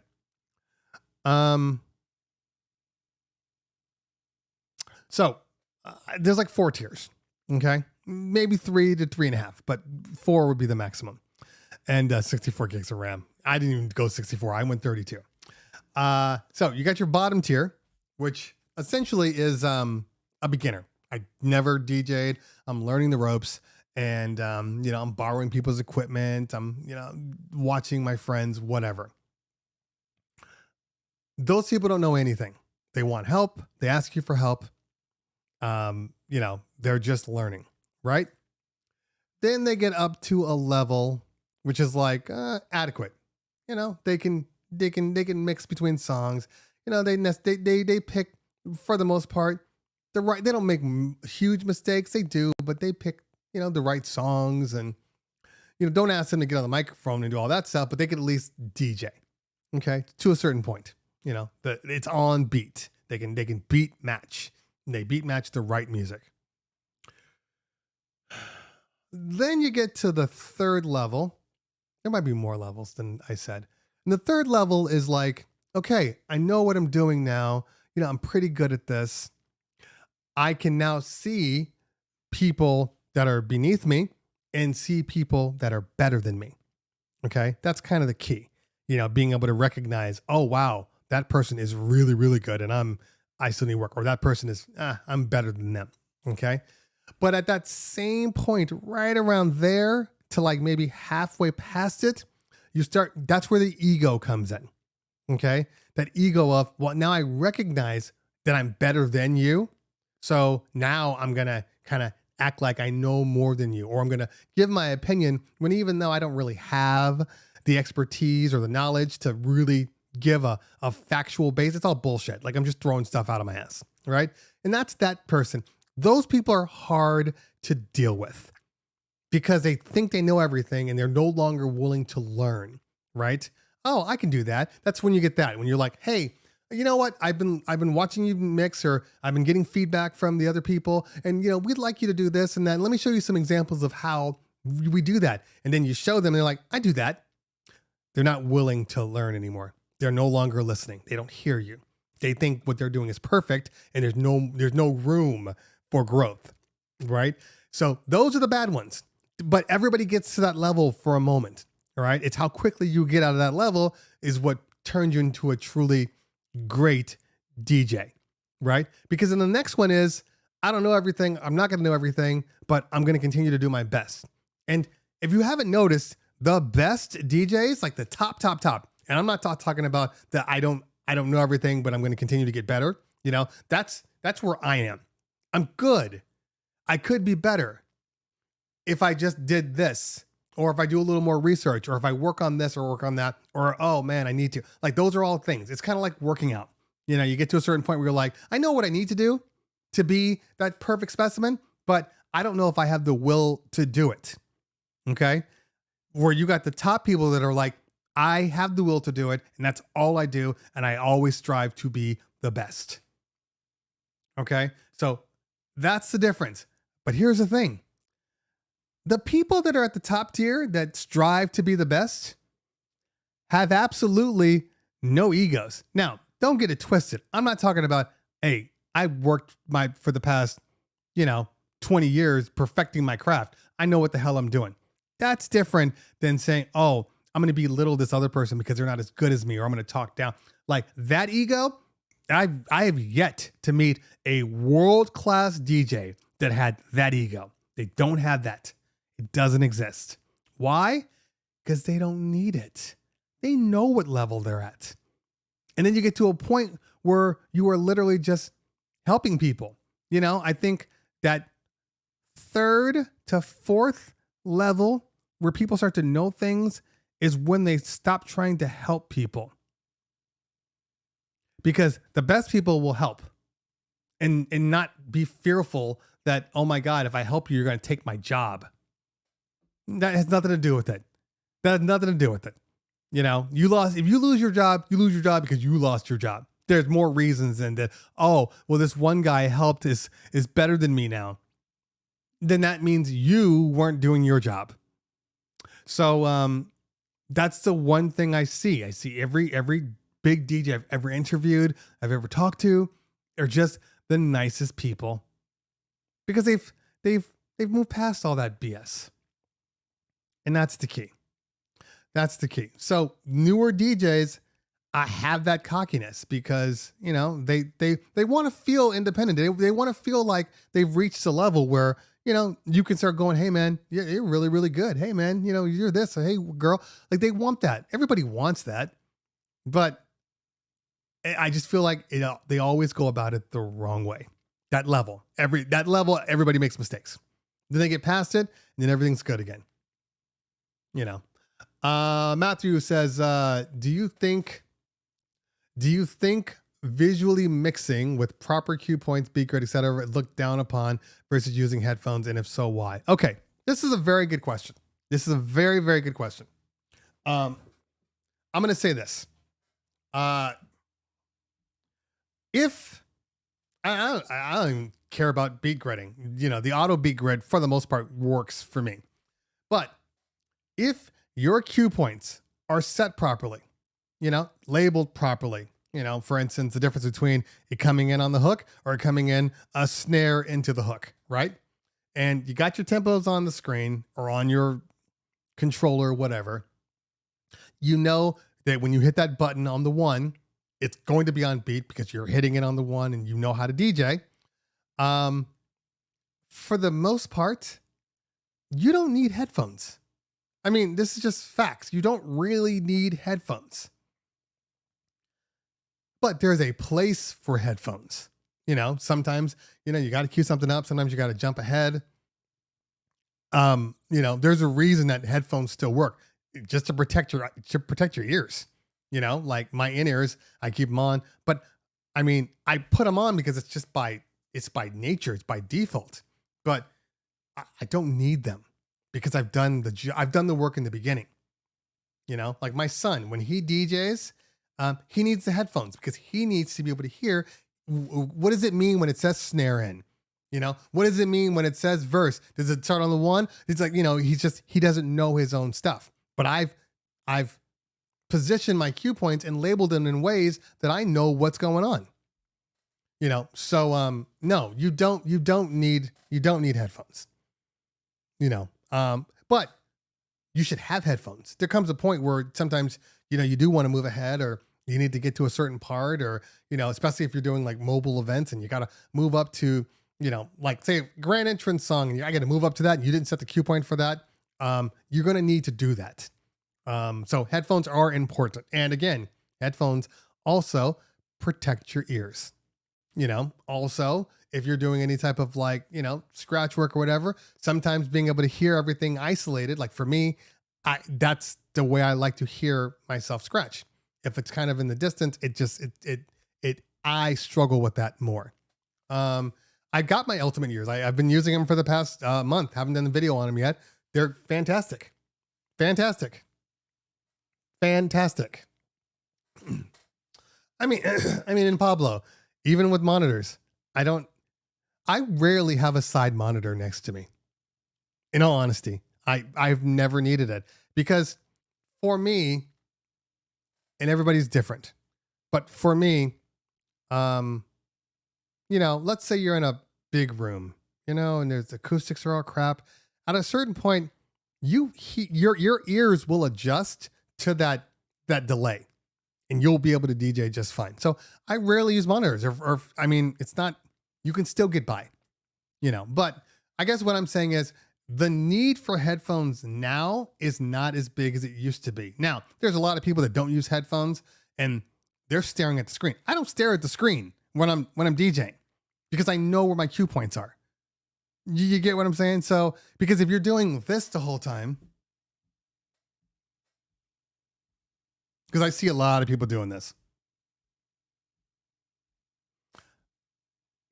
it comes off generic. You should know cue button 1 is always the intro beat. You know, maybe Q2 is, one bar in, depending on her. Q3 is snare in. Q4 is verse. Q5 is hook. However you do your thing. So you can just hop around and be just fine. But it requires you to do the work. You do the work on the front end, and then you don't need certain things on the back end. That's all. But like, we're doing mobile events, we're doing mobile gigs, so it comes a point where you need the headphones just so you can kind of, queue up things properly. That's it. It's only just literally the term queue up, and that's it, but yeah. Or if you're doing super long mixes and maybe, you want those headphones on so you can hear the intricacies as you ride the pitch. I still need headphones for vinyl. I'm too lazy. Well, yeah, vinyls are different. Again, that's what I was talking about with Drew, with like riding the pitch. Yes, you're going to need your headphones for that because it's, you have a very small amount when you're riding pitches. Let's see here. I found color coding for what it's going to be used for helps a lot. So I always know green is into verse, blue is always chorus. I love you for that because that's not me. I cannot color code to save my life. Probably because I'm just fearful that like I will randomly color code something wrong and it'll screw everything up. So I don't color code. I do all the labeling.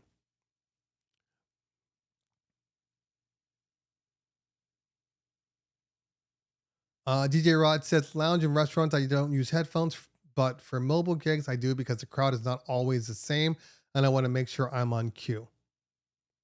Well, I don't know how does that change it, Rods? If your cues are working properly, then you shouldn't have a problem. Now if you're one of those people that's like, I just need to hear it closer to my ears, I get it, different story altogether. But it just depends. If you do things on the front end, you don't need to in the back end. See, Pablo, it always sounds different. Like sometimes I feel like you really did that. You really said something. And then Pablo repeats back what I say. And I'm like, I didn't say anything.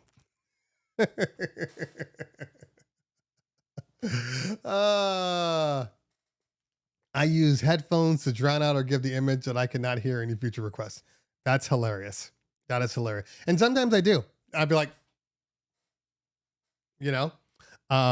there's a point to both of them. But yeah, again, everybody's different because I know like one of a DJ that works for me, one of the best DJs that I know, never uses headphones. ADMC doesn't use headphones.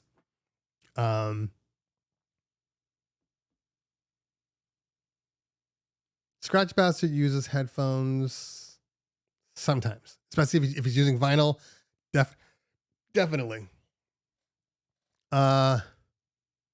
Just sharing my MacBook Pro is not green either. Only iPad shows up green. Oh, Mulberry. What were we talking about? That comes in. Affluent says, do you utilize quick hitter edits as a DJ? What edits do you find most useful? Thanks for the awesome content. Well, Affluent, thank you for the question. This is a tough question. Okay. Because it's not a question that I can answer for you. I think every company out there, whether it be DJ City, BPM Supreme, Headliner Music Club, all those people make their quick edits differently. So every edit can be different. Sometimes a quick edit works perfectly. Other times it completely misses the point of the song. Like it edits it out before the part that all the people are going to sing anyway. That's like taking like About Damn Time from Lizzo and cutting out the in a minute part. Like that would just be stupid. That's the part they want to sing. So why would you cut that out? So I use quick. Sometimes I use quick edits. Sometimes I don't. To be honest with you, I've gotten away from. I don't use a lot of intro tracks. Now I actually listen to the beginning of a song because a lot of these songs that people make already have intros built into them. They understand how DJs work. They understand how it's going to be played at the club. So, I don't care. I don't care about long intros. Long intros do nothing for me. For the most part, I'm usually mixing in, unless I'm riding a track behind it, which then I'll just turn it into a loop, or a snare in, or drop on the one. Like that's where I am now. Depending on now, obviously, for the older music, yes, I'm playing that longer. I'm writing the mixes in between for those. So that I understand. But all the new music, a lot of this stuff is on the fly. A lot of this stuff is dropping on the one. It's just not necessary, especially in a lot of this. For instance, perfect instance, The Boy's a Liar. Okay. That's, Ice Spice, right? Big song. On her song, she comes right in on the one. She comes in singing. Dun, dun, dun, dun, dun, dun, right there. You can be sick of the freaking song. Doesn't mean it's not a hit. So that song, the original song comes in on the one. Why do I need an intro beat for that part? Why don't I just throw it on the one? You know what I mean? So there's a lot of versions of songs now that I listen to the originals now. And especially considering a lot of songs that I might have to pull from, which is another reason I have headphones. If I pull from a streaming service, Tidal or Beat Source or whatever, sometimes they only have the originals. So what are you going to do? I mean, what are you going to do? So I've gotten used to playing originals again, like we used to do back in the old days with vinyl, and it's been fine. It's been fine, so I don't grab super long songs anymore. I typically grab intros, and even on the intros, I rarely even set a cue point now for the intro. Like it's just where it starts, for instance, like most Bad Bunny, DJ City edits, they always have the little drop part, like a lot of those. And then, it goes right into the thing. So now I drop it on the drops. That's just, I don't know. Everybody's different. So I'm not trying to tell anybody how to DJ. Everybody's got their way. But I the one thing I will say is, I have evolved with DJing. The most frustrating part of talking to DJs and listening and reading DJ idea sharing and all of these things is a lot of DJs do not evolve. They don't. They're just in their ways, and that's what they do. So I have evolved with DJing. Yes, I still do. I haven't moved on. I've just evolved, meaning there's other ways to do certain things, and certain things I play longer, certain things I play shorter, certain things I drop, some things I throw, there's all of these things. And I feel like a lot of these older DJs are just playing one way. And when I say older, I'm not talking about age, because, you can be 60 years old and still DJing correctly. I'm just saying that just in general, just mentally old in the way they play, and I know this because I see the DJs, I'll go do an event or be a guest at an event. And I'm just like, now everybody that invites me to an event knows, and they just book my company. They're like, we know. And because I don't want to go to a bad party. Don't get me wrong. I want to drink, have fun with the wife, but she's going to want to dance with me. I don't want to dance to some BS. We're the worst. DJs are the worst. We're just like, oh, no, nope. I want nothing to do with that dance floor. We are the worst. With my wife, Pablo. I said the wife.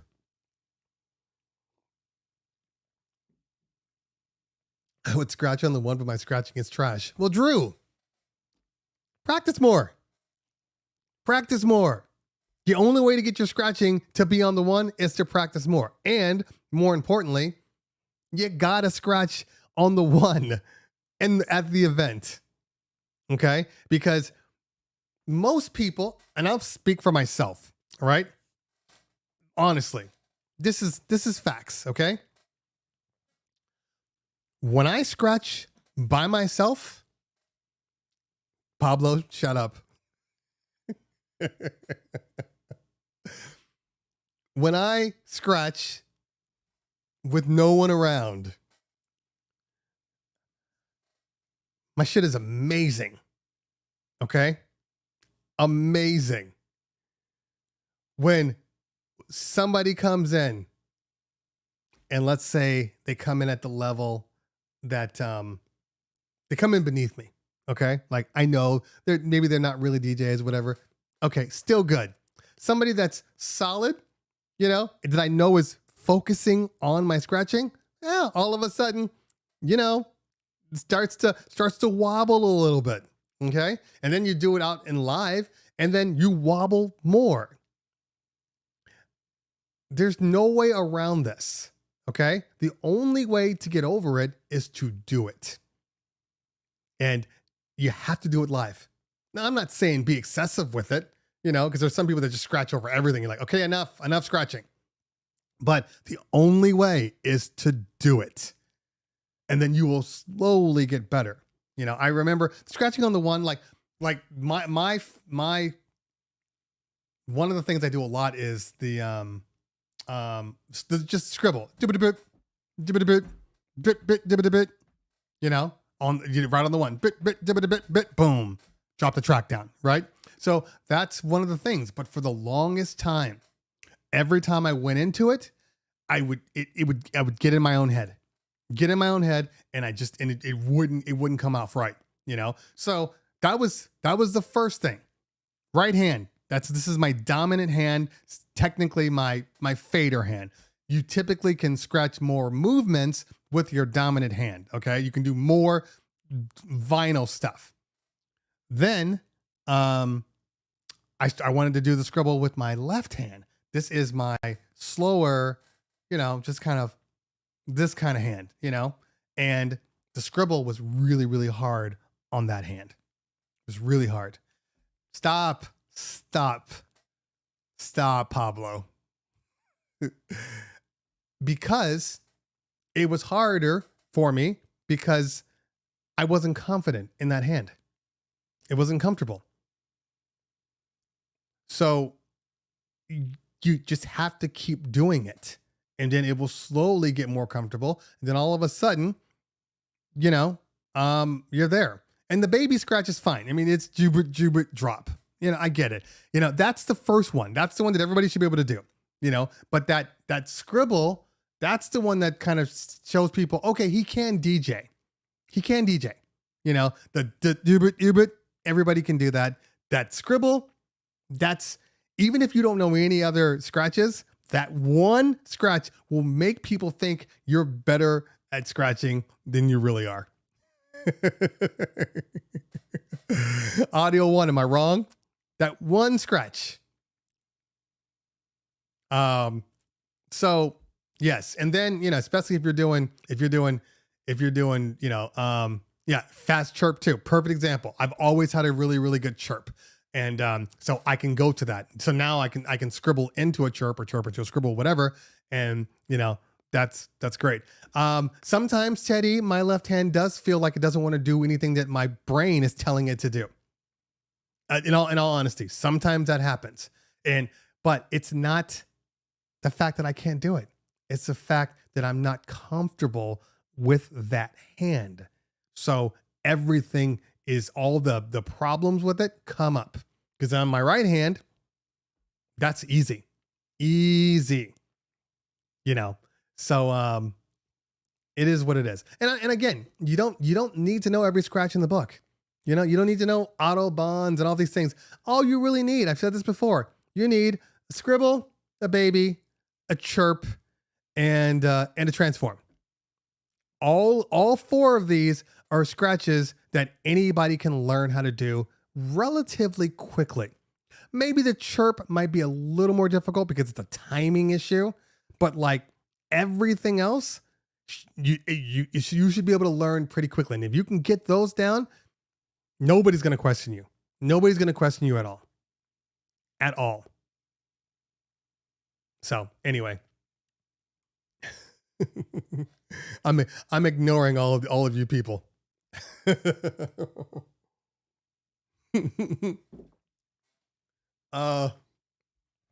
Yeah. And that's it. That's it. Then later on, and then you'll realize, like, there's a couple of scratches that I do. I had no idea that it was actually another scratch. It was a more complicated scratch that I just do naturally, because there's always something that you do naturally. Just so, it is what it is. Get to the point and do your thing. If it sounds good, and I don't care, because there's a lot of purists out there that, let's say you're scratching something, right? And somebody turns around and says, well, you're not really doing that correctly. I mean, Audio One, that's a perfect example. 100%. On my right hand, it's not it ends up being, like flares. My chirps are super clean with my right dominant hand on the fader, but yes, those are those types of things that you just don't realize you're doing. And they just come naturally. Now, if you ask me to do the same thing on my left hand, different story. So, yeah. So I guess what I'm saying is, if it sounds good, doesn't matter what you think you're playing. Doesn't matter what you think you're doing, what scratch you think you're doing. Because a lot of times they're like, oh, I didn't know you could do that. Do what? Like, oh, you're doing a double click flare. I'm doing what? No, I'm doing a chirp. It does not matter. If it sounds good, it sounds good. So don't worry about, making everybody, happy. Don't even talk about it. Just do it. They just think you're just, oh man, you're doing double click flare. Yeah, that's what I do. That's what I do, man. So it just depends. Just do your thing. Just do your thing and practice it. You don't want to be dirty in doing it. Like, nobody wants to hear bad out of time scratches. Nobody wants to hear that. But scratching does more than just you practice during cocktail hour. That's funny, but that's not wrong. Scratching does more than just show your scratching skills. Okay, scratching is also for your drops, for when you throw a little sample into a track. All of your scratching techniques and practicing that will make your drops better. This love. No, it will make your drops better. Absolutely. And every time I stop scratching, my drops get worse. So scratching helps your timing. Absolutely helps your timing. So everybody should scratch. Everybody's always like, well, you don't need to scratch anymore. You don't need to scratch. No, I'm not saying you need to be Qbert. Okay. You don't have to be Qbert, but scratching is about timing. That's just like playing a guitar. If you are playing rhythm guitar with the band, your timing has to be on. And the same thing applies to DJing, playing a piano, drumming. It's all the same. You have to practice. So if you're drumming, right, and all you know is how to do a 4 on the floor, the moment they start to get a little more complicated, you're going to struggle because you never practiced freestyling. You never practice doing more complicated things, because we don't do complicated things so we can do that complicated thing. We do complicated things so all the things underneath it are easier. The hardest thing is the thing that's always going to be hard. And in a certain point, that hard thing won't be hard anymore. Stop, Pablo. And then you will move up to another part, and you'll have to go from there. That's learning. That's going up steps, learning the drill, learning the work, learning the process. And then you'll be good. Or you'll keep practicing and realize you're trash. That happens too. That happens too.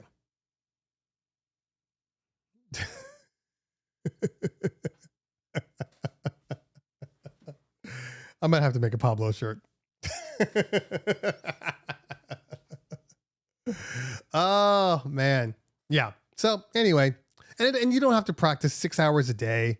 You know, I find that like 30 minutes to an hour is more than enough to keep you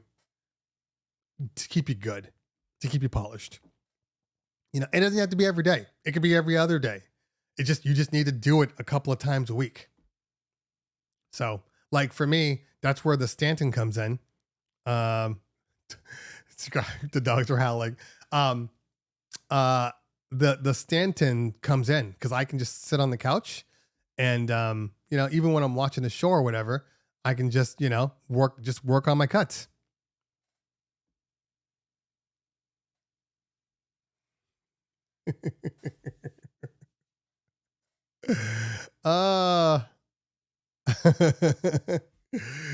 Everybody's trash until they're not trash. Come on. We have all been through it. If you haven't, then don't tell me you've actually DJ'd, you know, for a long time, because there's not one DJ in here that can turn around and say, they did a party where they didn't say, damn, I was trash.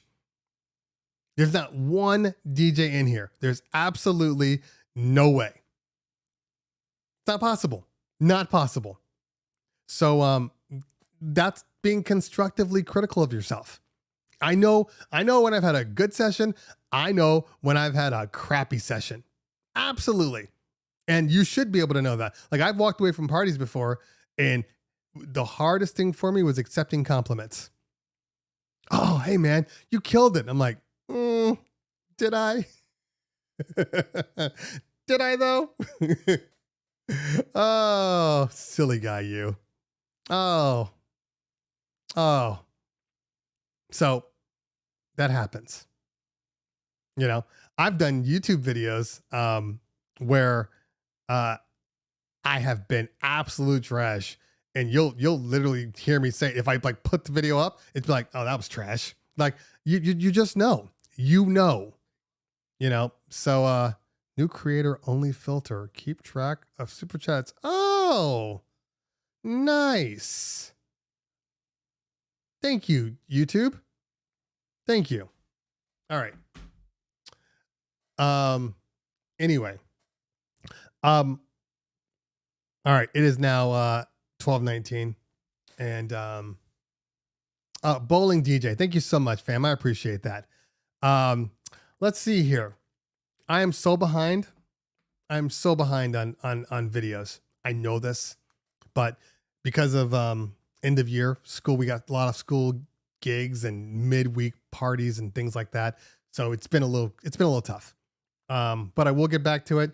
And I legitimately have in July, I will spend 2 weeks in Orlando. I don't plan on leaving the hotel all too much. So I'll have plenty of time to be working on stuff, you know. But let's see here. Next week, we might have some new product coming out next week. And I will be doing more reviews on some things that I've done, like the ILS. I want to talk about that, even though I talked about it here, but I do want to talk about it in a little more detail. A couple of videos, a couple of things that we've done in here. I want to talk more about. You know, there's a lot of content within these streams that I know that I could expand on. So I'm going to pull those in too. Mixmaster G, thank you so much. I don't know if I said hi to Mixmaster G. Make sure you guys are following Mixmaster G. He has some wonderful, wonderful software, a suite of software dedicated to DJs only. It will make your lives so much easier. Yeah, and there's some IG things that have popped up too that have given me ideas to talk about. When there's no gear, I want to make it more about, you know, just what it is that we go through, you know, without sounding too much like we're complaining. All right, y'all. So Thank you very much. Is virtual DJ ever going to be on the new Rain unit? Hey, that's on virtual DJ. I've heard it should be coming soon, but I think the problem is, I think the speed at which hardware is coming out is messing with virtual DJ a little bit. I think it's messing with them because there's a lot of gear that they have to map. A lot. CT made it past in 2 hours for the first time. No, I'm normally 2 hours. It's the 3 hours that I try to get away from. I'd like to keep it right at noon. I want to keep it at the exact 2 hours. We'll see. We'll see. Because last week, obviously, I had to stop because I had to go to my kids' fifth grade graduation. That felt too on the nose. It was too much just answering tech questions. There was no personality behind it. That's the one thing I noticed last week. So I need this middle, riffing thing to keep me excited about the next question that comes on board. I hope that makes sense to people. So I found that, that it wasn't enough time. I need that half hour to 45 minutes of just riffing. And then the show goes better. I heard my voice. My voice was like, okay, next question. I mean, that's fine. That's not how I want to put a show on. That's not very entertaining. We want to entertain people. That's why you come to the show, to learn knowledge, but also to be entertained. So thank you guys always for showing love and for being on the channel. We got 88 people on here. That's not bad after over 2 hours. So I want to keep it, in the low to mid 100s. That's kind of where we go. And we'll get back to that. It could have been there earlier. I have no idea. So thank you guys for hanging out today. As always, I appreciate you. We will see you on IG, where there was always new videos on IG pretty much every other day. So make sure you check my IG and have a great weekend and enjoy your parties. Have great parties. Peace out, y'all. See you soon.